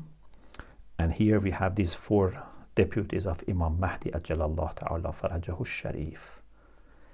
Then with the beginning of Ghaybat Kubra, almost this network dissolved, and no one had any specific position. They were not also receiving any money from people, because from this time there was another policy. No one could say, I am connected through one or two people to Imam Mahdi Ajjalallahu Ta'ala Farajahu Sharif. I am authorized by Imam or his Wakil directly to collect, for example, khums, or to give you this instruction or that instruction. The policy changed. Now we have to have ulama, that people between them and Allah subhanahu wa ta'ala choose to be the most qualified and the most capable people to act as general deputy of Imam Mahdi Ajjalallahu Ta'ala Farajahu Sharif, and Na'ib Am, not Na'ib Khas like those four. So first stage in the time of Imam Sadiq alayhi salam, the beginning. Then second stage in time of Imam Qadim, Imam Raza and Imam Jawad alayhi salam, developing this network. Then in the time of Imam Hadi and Askari, this really grew and developed. In the time of Ghaybat al-Sughra, we have those four Wakil on the top of this network, and network continued. But by the beginning of Ghaybat al-Kubra, this network dissolved and took another form. So these are different stages of network of Wukala. So now I would like to share with you some of the things that we can find from books of Shaykh Tusi rahmatullah alayh, and also Ayatollah Makarim Shirazi has some materials here.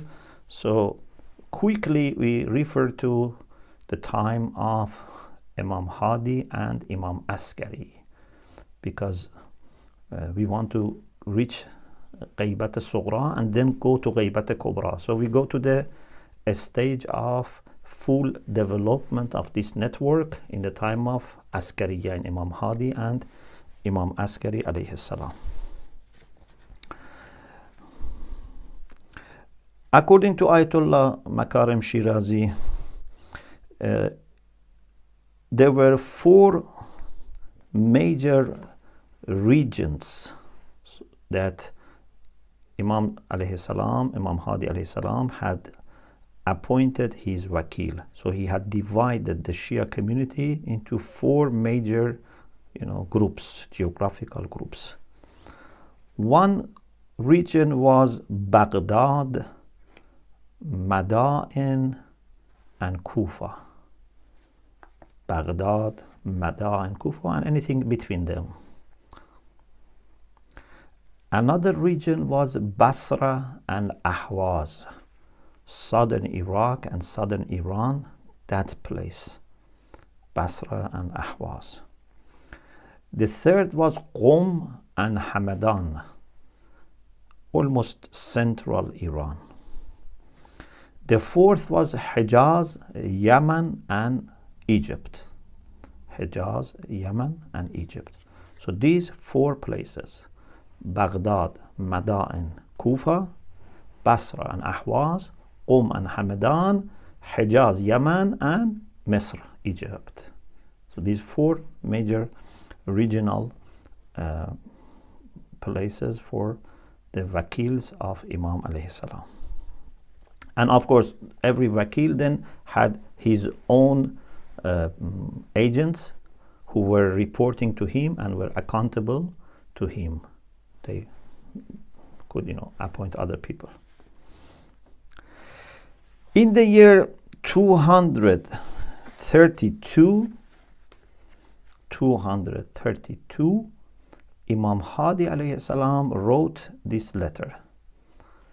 I am reading this letter for you from اختيار معرفة الرجال by Sheikh Tusi, one of the major books on Ilm al-Rajal, about biographies of the narrators of hadith, is اختيار معرفة الرجال by Sheikh Tusi. So volume 2, page about 170, page 799, 800 is what I am reading for you. Imam wrote to Ali ibn Bilal. Imam Hadi wrote to Ali ibn Bilal in the year 232.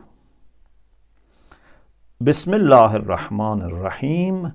Ahmadullah ilayk wa ashkuru tawlahu wa awda. I started with praising Allah and thanking Allah subhanahu wa ta'ala for his blessings, and then salutations to the Prophet. Then Imam says, ثم إني أقمت أبا علي مقام. In the book that I had, it says Al-Hussein ibn Abd Rabbih, but should be Ali ibn al-Hussein ibn Abd Rabbih. So Imam is saying that I have changed my wakil. Now Abu Ali is taking the place of Ali ibn al-Hussein ibn Abd Rabbih. وَأْتَمَنْتُهُ عَلَى ذَلِكَ. And I trust him. I have entrusted him with this position. بِالْمَعْرِفَةِ بِمَا عِنْدَهُ. Because of me knowing what qualifications he has. الَّذِي لَا يَتَقَدَّمُهُ أَحَدٌ. And no one is better than him. He is the most qualified person for this position, and I have appointed him. وَقَدْ أَعْلَمُ أَنَّكَ شَيْخُ نَاحِيَّتِكَ. I know that you are the senior member, you are like a master, a sheikh for your region.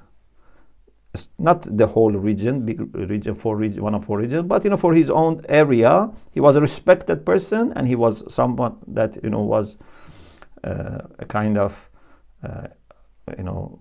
authority. Imam says, أعلم أنك شيخ ناحيتك فأحببت إفرادك وإكرامك بالكتاب بذلك. Because you are in such a position, I wanted to show my honor to you and write to you specifically to inform you about this appointment.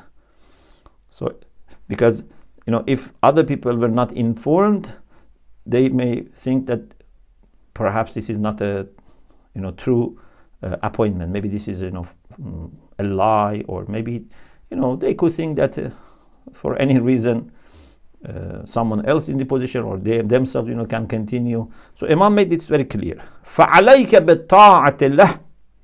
You must obey him. وَالتَّسْلِيمِ إِلَيْهِ جَمِيعَ الْحَقِّ قِبَلَكَ. Anything that you have collected, you must give it to him. وَأَن تَخُصَّ مَوَالِيَّ, which must be, and maybe it's to encourage عَلَى ذَلِكَ. You have to تحرض maybe, but here is تَخُصَّ. Means to encourage them, to tell them that they should also do the same. And very clear and very although brief but very beautiful. And then at the end, Imam alayhi salam said, وَلَكَ بِهِ جَزَاءٌ مِّنَ اللَّهِ. You will have reward from Allah. وَأَجْرٌ فَإِنَّ اللَّهَ يُعْطِي مَنْ يَشَاءُ ذُو الْإِعْطَاءِ وَالْجَزَاءِ بِرَحْمَتِهِ وَأَنْتَ فِي وَدِيعِ اللَّهِ وَكَتَبْتُ بِخَطِّي وَأَحْمَدُ اللَّهَ كَثِيرًا. And I wrote this with my own hand, and it's my own handwriting, and I praise Allah a lot. In another letter, Imam alayhi salam wrote to his followers in Baghdad, Madain, and that area, and informed them again about this appointment. إني أقمت أبا علي, this Abu Ali ibn Rashid, مقام علي ibn al-Hussein. You know, I told you there must be Ali ibn al-Hussein, although it was written al-Hussein ibn Abd Rabbi, Ali ibn, because here it says أقمت أبا علي ibn Rashid مقام علي ibn al-Hussein ibn Abd Rabbi. I have appointed Abu Ali ibn Rashid instead of Ali ibn al-Hussein ibn Abd Rabbi. وَمَنْ كَانَ قِبَلَهُ مِنْ وُكَلَائِ, and also anyone there who was my wakil, or man kana qablahu, means anyone before him, either قبله or qablahu. وَصَارَ فِي مَنْزِلَتِهِ عِنْدِي, now he has the same position with me that Ali ibn al-Hussein had. وَوَلَّيْتُ مَا كَانَ يَتَوَلَّاهُ غَيْرُهُ مِنْ وُكَلَائِ,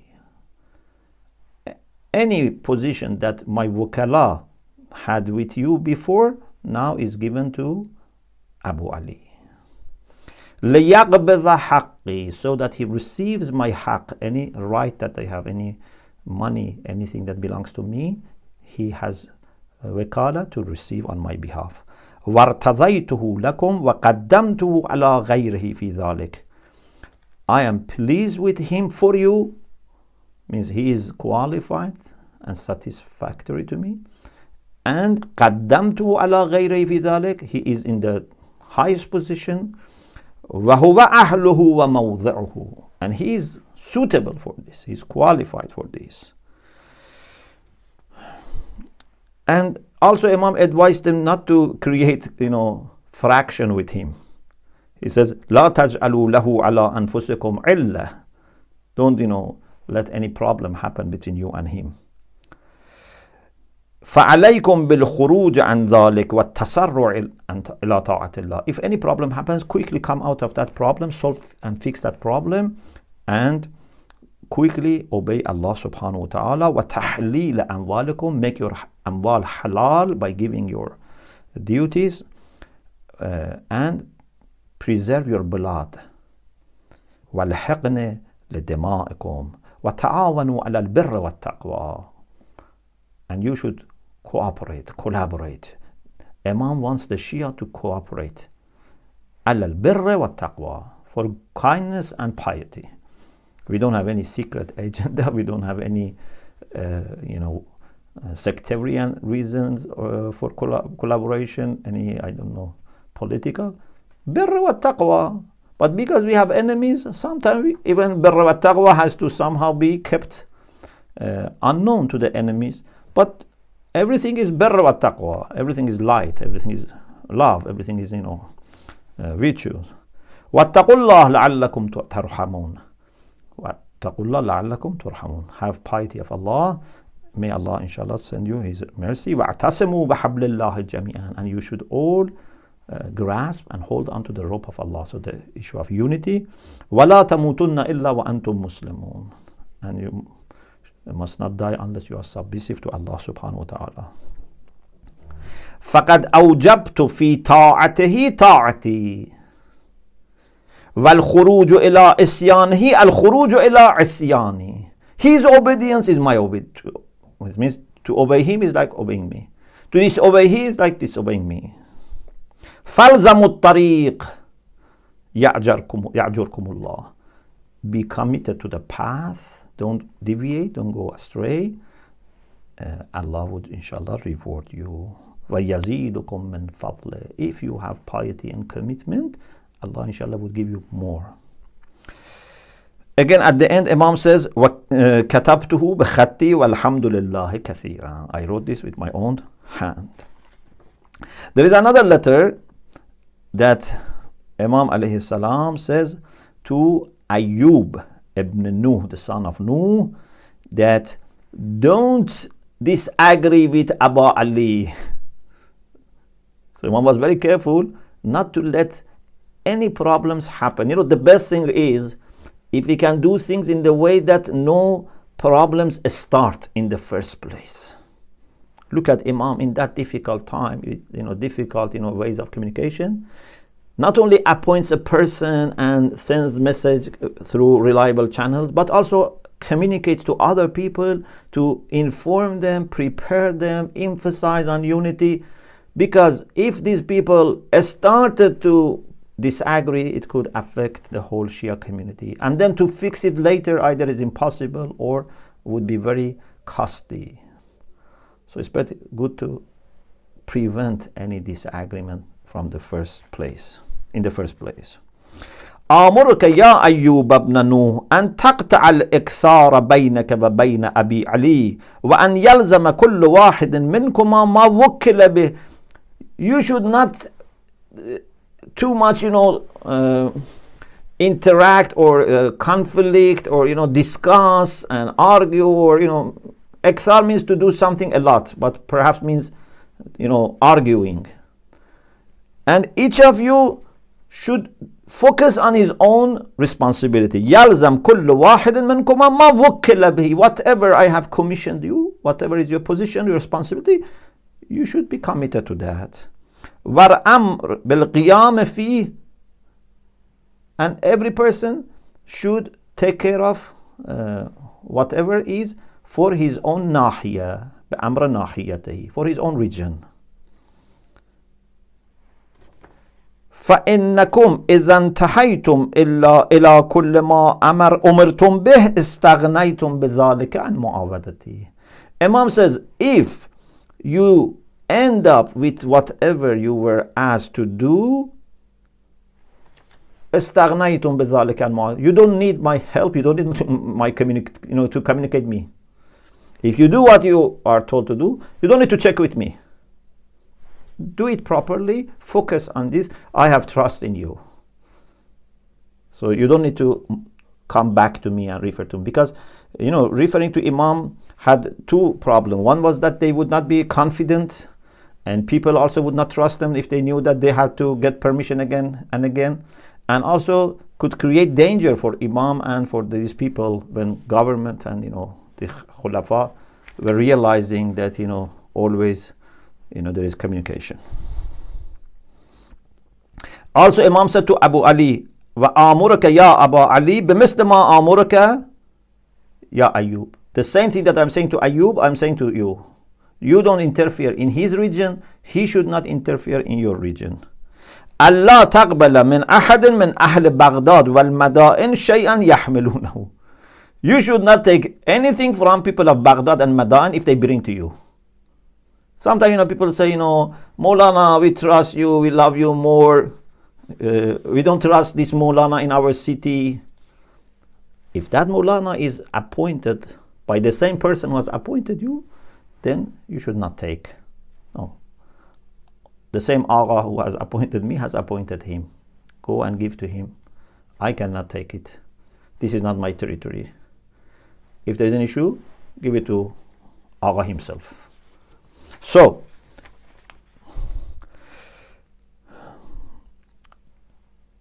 this is about the time of Imam Hadi alayhi salam. Of course, Mutawakkil was one of the very brutal and very tyrant and unjust Abbasid Caliph, and he was very much against the Imams and the Shia, and was trying to check everything. Normally these people also develop lots of suspicion, and also there are people to get close to them, they add to the hatred, and they gossip, and they sometimes exaggerate or fabricate news. So all this created lots of problems for the Shia, and there were occasions that some of these wakils were tortured, were put in prison. So it was not free from risk, but Imam tried to reduce the risk. Maybe we cannot totally avoid problems, but at least we can make sure that with carefulness, with keeping confidentiality, with reducing communication, with making decisions locally as much as possible, we can reduce the chance of being receiving unnecessary attention. In the time of Mutawakkil, some of the wakils of Imam in Baghdad, in Madain, in Kufa, in other places in Iraq, they were killed under torture. Some were put in prison. But anyway, Imam Hadi alayhi salam managed to preserve the network. In the time of Imam Askari alayhi salam, again this continued, and Imam Askari alayhi salam, again like Imam Hadi, was in Samirra. Very difficult for Imam to communicate to people, for people to communicate to Imam, but this network played a great role. One of the people that we should mention in this time is Ishaq ibn Ismail. In a letter to Ishaq ibn Ismail and the Shia in the city of Nayshabur, Imam Askari alayhi salam talks about Imam and the role of Imam in guiding the Ummah.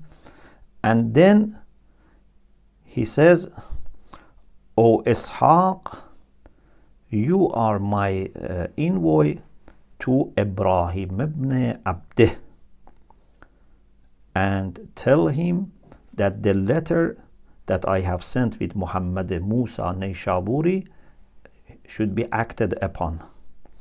And also you should, and all the people of Nayshabur should act upon it. So Imam had given a letter, but also here tells him that that letter, so first of all they realize that letter is genuine, but also Imam is telling them, you should all act upon my letter. Ibrahim ibn Abduh should read my letter for everyone so that no ambiguity remains. Allah's salutations be upon Ibrahim ibn Abduh and you and all our Shia. So this is part of the letter, and later he says that people should give all the financial money or financial due to Ibrahim ibn Abduh, and Ibrahim ibn Abduh should give to Razi, which is possibly Ahmad ibn Ishaq Razi, one of the Shi'an, one of the great Shia in the city of Ray. And Imam says, you should give to him, and he should give to this Razi. Razi is from city of Ray. Perhaps is Ahmad ibn Ishaq.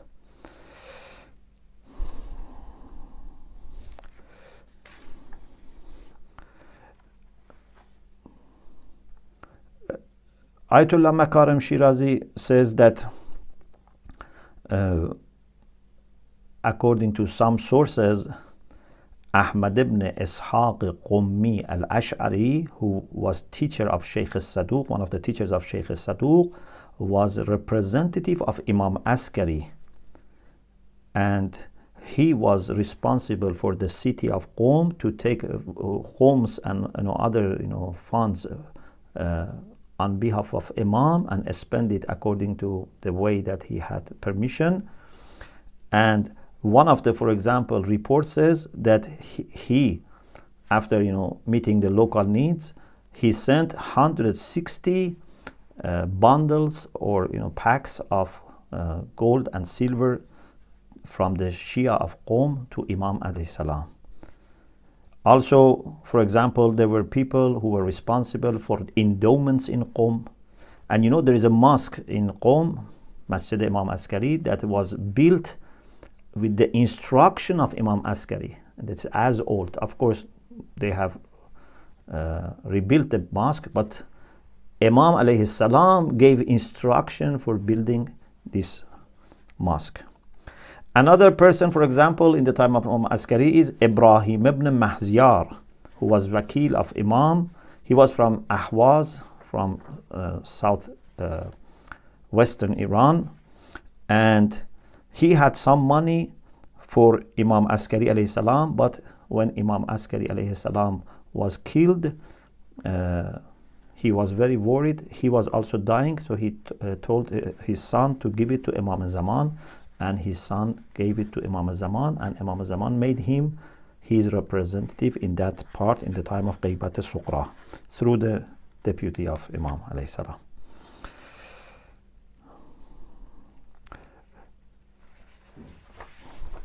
Then we have a beautiful story that how Imams sometimes had to send messages. For example, there was a person who was dahan, selling oil. For example, sometimes they were bringing containers of oil, and then they had to put messages inside these containers and send out from the house of Imam. Or, for example, there was a person called Dawood ibn Aswad, and he was working for Imam in his house, and he was responsible for bringing wood for the bathroom, because they had to put it in like an oven to boil water and make water hot. So Imam alayhi salam gave him some wood and said, take this to Uthman ibn Sa'id, who became one of the deputies of Imam Mahdi. So this person was taking this wood to Uthman ibn Sa'id. Then on the way he met a saqqa, a person with an animal was carrying water and giving water to, selling water, for example, to people.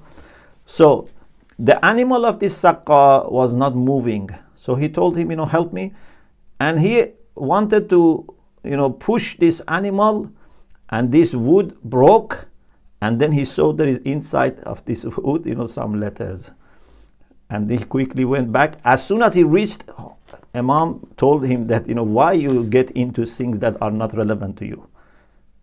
Imam knew that what had happened, you should not, do anything which is not related to you. And the exact word is this, the translation, that Imam says, why you get into something that later you have to apologize. Never do something like this again. Even, please listen to this, even if you hear someone is swearing at us and insulting us, just continue your way, continue your journey, and don't quarrel with anyone, even if they are swearing at us. I have given you a task to deliver this to someone. Don't get into anything else. You can take this literally, but you can also understand from this that when you have a task, focus on your task. Don't get sidetracked and distracted. Then Imam said, we live in a bad city and in a bad land. You must do only your own job and know that the reports of your activities reach us.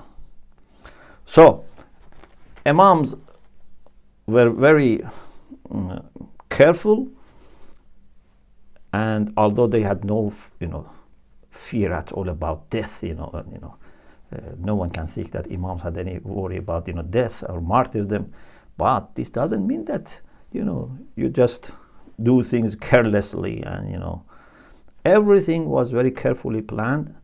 They had authority over the life of people, their Shia, An-Nabiyyu awla bil mu'minin min anfusihim. Then Rasulullah said this about Imam Ali, alastu awla bikum min anfusikum. Then so Imams, although they had authority, if someone has authority over the life of people, so his hands are more open compared to someone who is not ma'soom and does not have that much authority. And even if one injury happens to a person, he's responsible. But although Imam had this authority, but they were very, very careful not to endanger anyone's life, their followers or other people, to maintain problems, not let them grow, etc. Okay, inshallah, bi'iznillah, tomorrow we will go to the time of Ghaybat al-Suqra, after the martyrdom of Imam Askari, from 260 to 329, these 69 years, and we will try to familiarize ourselves with those 4 deputies of Imam Mahdi Ajjalallah Ta'ala Farajahu Sharif. Tonight we remember Hazrat Ali Akbar, and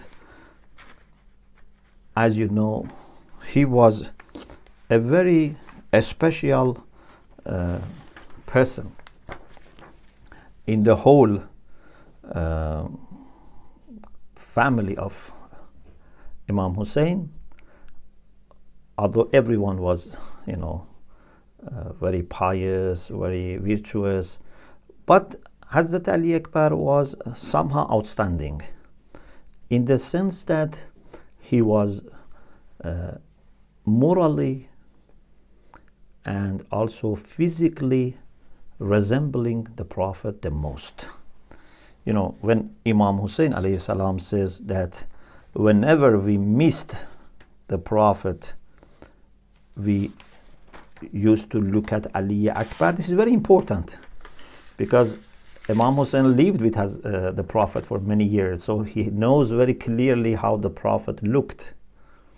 And then among all people, he chose Ali Akbar, and also other members of him chose Ali Akbar as the one that reminded them the Prophet. This means that this was a very exceptional similarity, and also in his character, and also in his speaking. Mantiqan, ashbahun nas bi Rasulullah khalqan wa khulqan wa mantiqan. Mantiqan either means his logic, means the way he was behaving, or perhaps means even his tone. His nutq, his speech, means the tone was similar to the Prophet. So some unique figure from the family of Imam Hussein alayhi salam. So tonight we want to refer to the tragedy of Hazrat Ali Akbar. السلام عليك يا أبا عبد الله وعلى الأرواح التي حلت بفنائك عليك مني سلام الله أبدا ما بقيت وبقي الليل والنهار ولا جعله الله آخر العهد مني لزيارتكم. Inshallah, with full attention we say these salams together, and if we receive response from Imam Hussein and Ali ibn al-Hussein, inshallah would be very good for us. Assalamu ala al-Hussein wa ala Ali ibn al-Hussein وعلى أولاد الحسين وعلى أصحاب الحسين. Sayyid ibn Tawus rahmatullah alayh in his Al-Luhuf says, فلما لم يبغ معه سوى أهل بيته خرج علي ibn al-Husayn. When all the companions were martyred and there was no one left except Ahlul Bayt, Ali ibn al-Husayn went to Imam Hussein and asked for permission. وكان من أصبح الناس وجها وأحسنهم خلقا. He was one of the most beautiful people and one of the most virtuous people. فَاسْتَأْذَنَ أَبَاهُ فِي الْقِتَالِ. He asked his father for permission for fighting. فَأَذِنَ لَهُ. Imam, without hesitation, gave permission. When the son of Imam Hassan or many other cases they asked for permission, Imam was hesitant. Sometimes they had to insist, they had to repeat, they had to beg for permission. But when it comes to his son, he has to give permission quickly, because Imam is giving whatever belongs to him first to Allah subhanahu wa ta'ala. فأذن له ثم نظر إليه نظرة آيس من. Then Imam looked at Ali Akbar with despair, because he was sure that there is no way that Ali Akbar would remain safe. وأرخى عليه السلام عينه. Then he lowered his gaze. وبكى. Perhaps he didn't want the enemies to see that he is crying for Ali Akbar. ثم قال اللهم اشهد فقد برز إليهم غلام أشبه الناس خلقا وخلقا ومنطقا برسولك. Oh Allah, you be witness that a young man has gone towards these people who resembles the Prophet the most in his body, in his character, and in his speech. وكنا إذا اشتقنا إلى نبيك نظرنا إليه. Whenever we were eager to remind ourselves of your Prophet, we used to look at him. فصاح. Then Imam cried. Imam addressed Umar ibn Sa'd. قال يا ابن سعد قطع الله رحمك كما قطعت رحمي. May Allah disconnect your rahim as you disconnected your relation, your kinship, and you are not observing the requirements, and you are depriving me of my son. Ali Akbar went towards the enemies فتقدم نحو القوم فقاتل قتالا شديدا.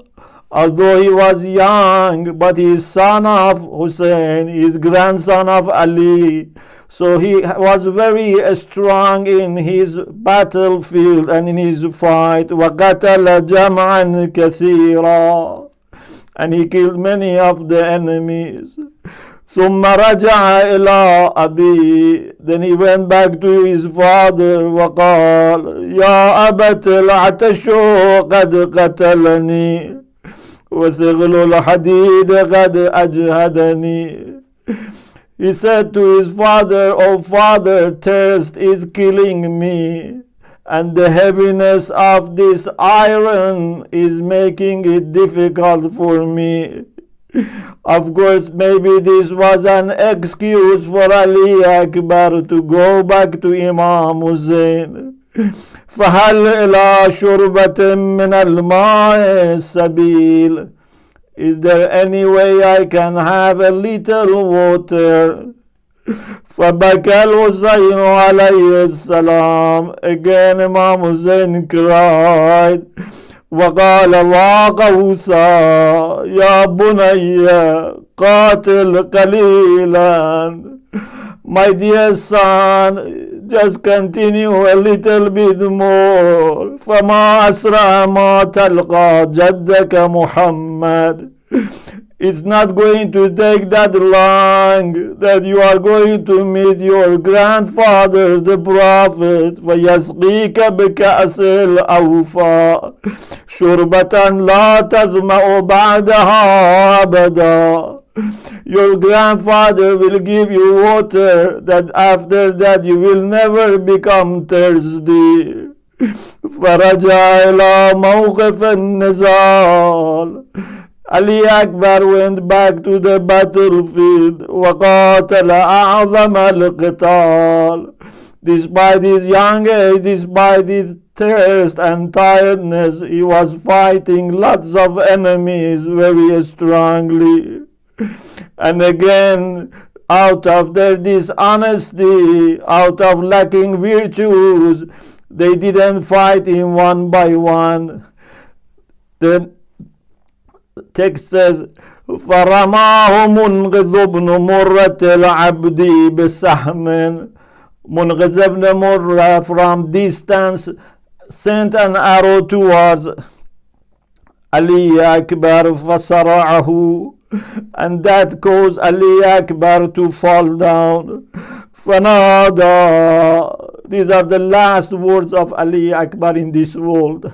These are the very last words of Ali Akbar. Ya abata alayka minni salam. My dear father, my farewell salam to you. And before Ali Akbar departing this world, he already saw what Imam Hussein promised him. هذا جدي يغرقك السلام. So one eye of Ali Akbar was to this world and the other eye was to heaven, seeing Rasulullah. This is my grandfather Rasulullah sending salam to you. ويقول لك عجل القدوم علينا. Rasulullah is saying, oh Hussein, come fast towards us. ثم شهق شهقة فمات. ألا لعنة الله على القوم الظالمين. وسيعلم الذين ظلموا أي منقلب ينقلبون.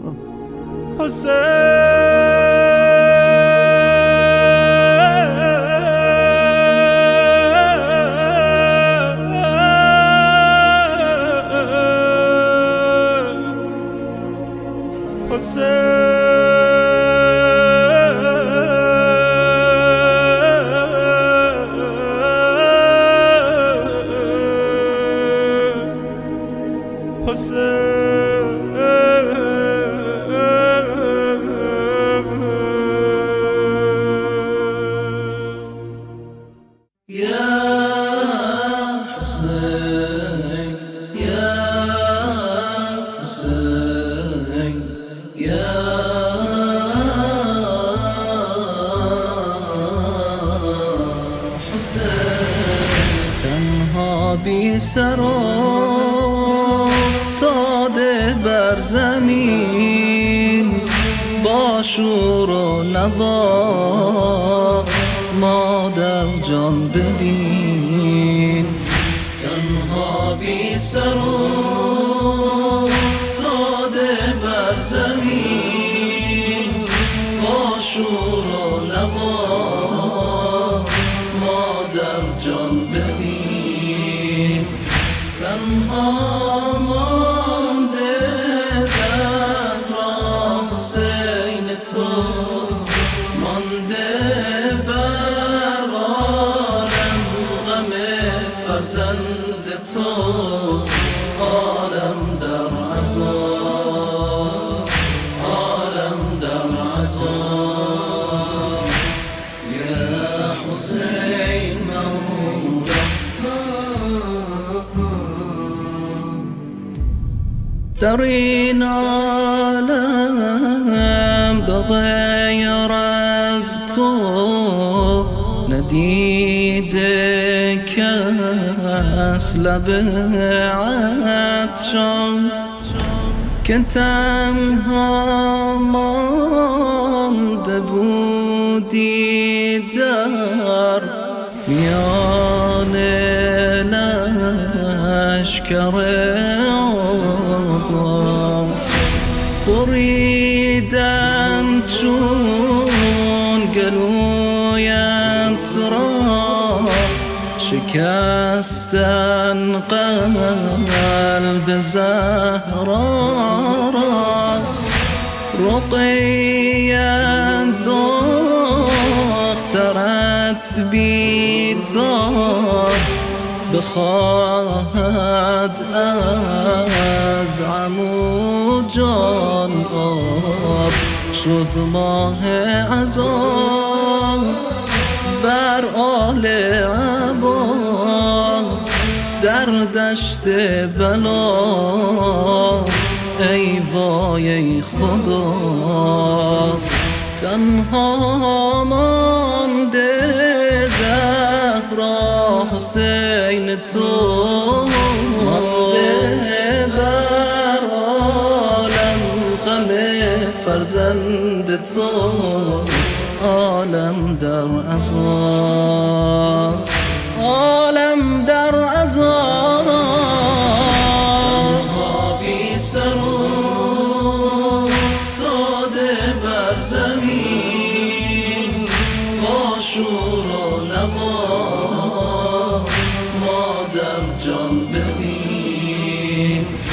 تنها مانده در راه حسین تو، مانده بر عالم غم فرزند تو، عالم در عذاب، عالم در عذاب.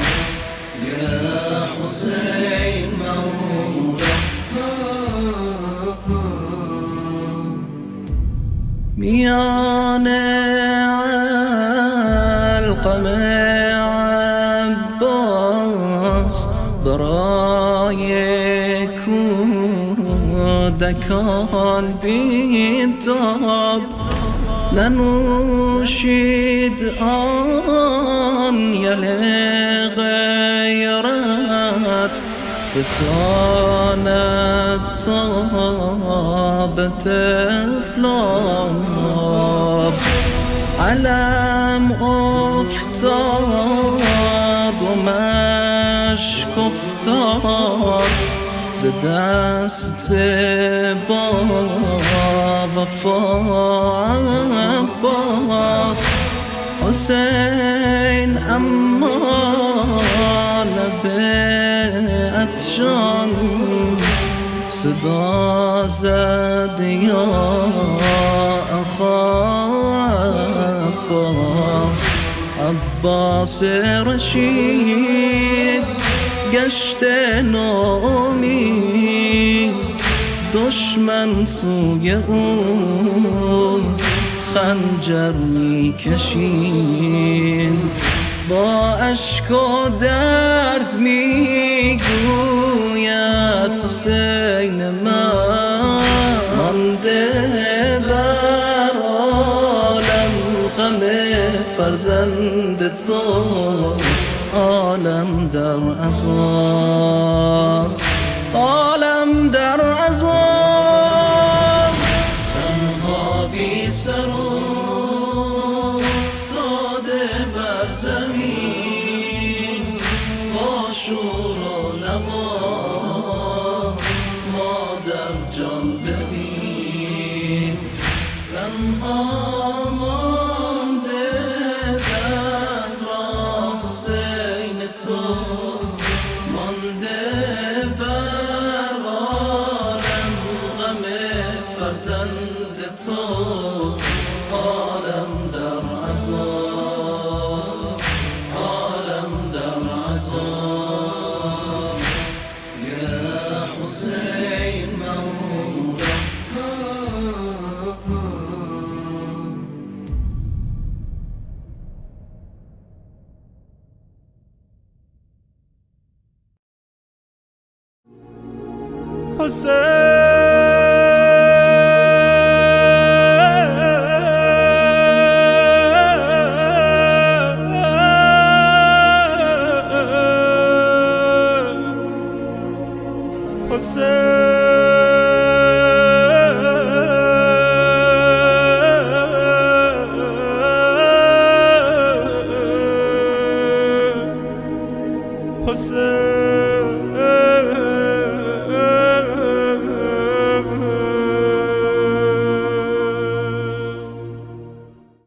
By the grace of the Almighty, the Imam Hussein Foundation is undertaking much needed major building and groundworks at the Imam Hussein Foundation Mosque in North Watford.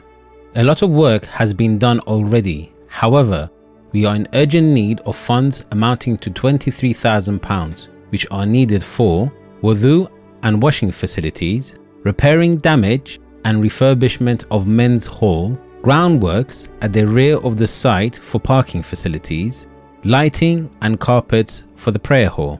Please donate generously to this noble cause. The Prophet of Islam has said, whoever builds a mosque for Allah, Allah will build for him likewise in paradise.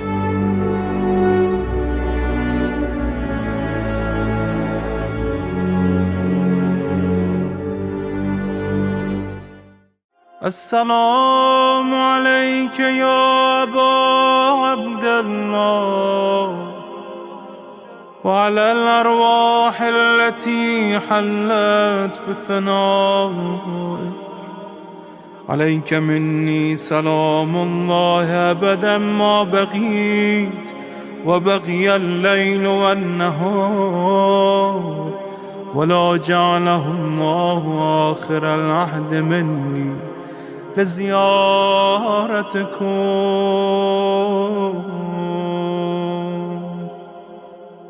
السلام على الحسين وعلى علي بن الحسين وعلى أولاد الحسين وعلى أصحاب الحسين.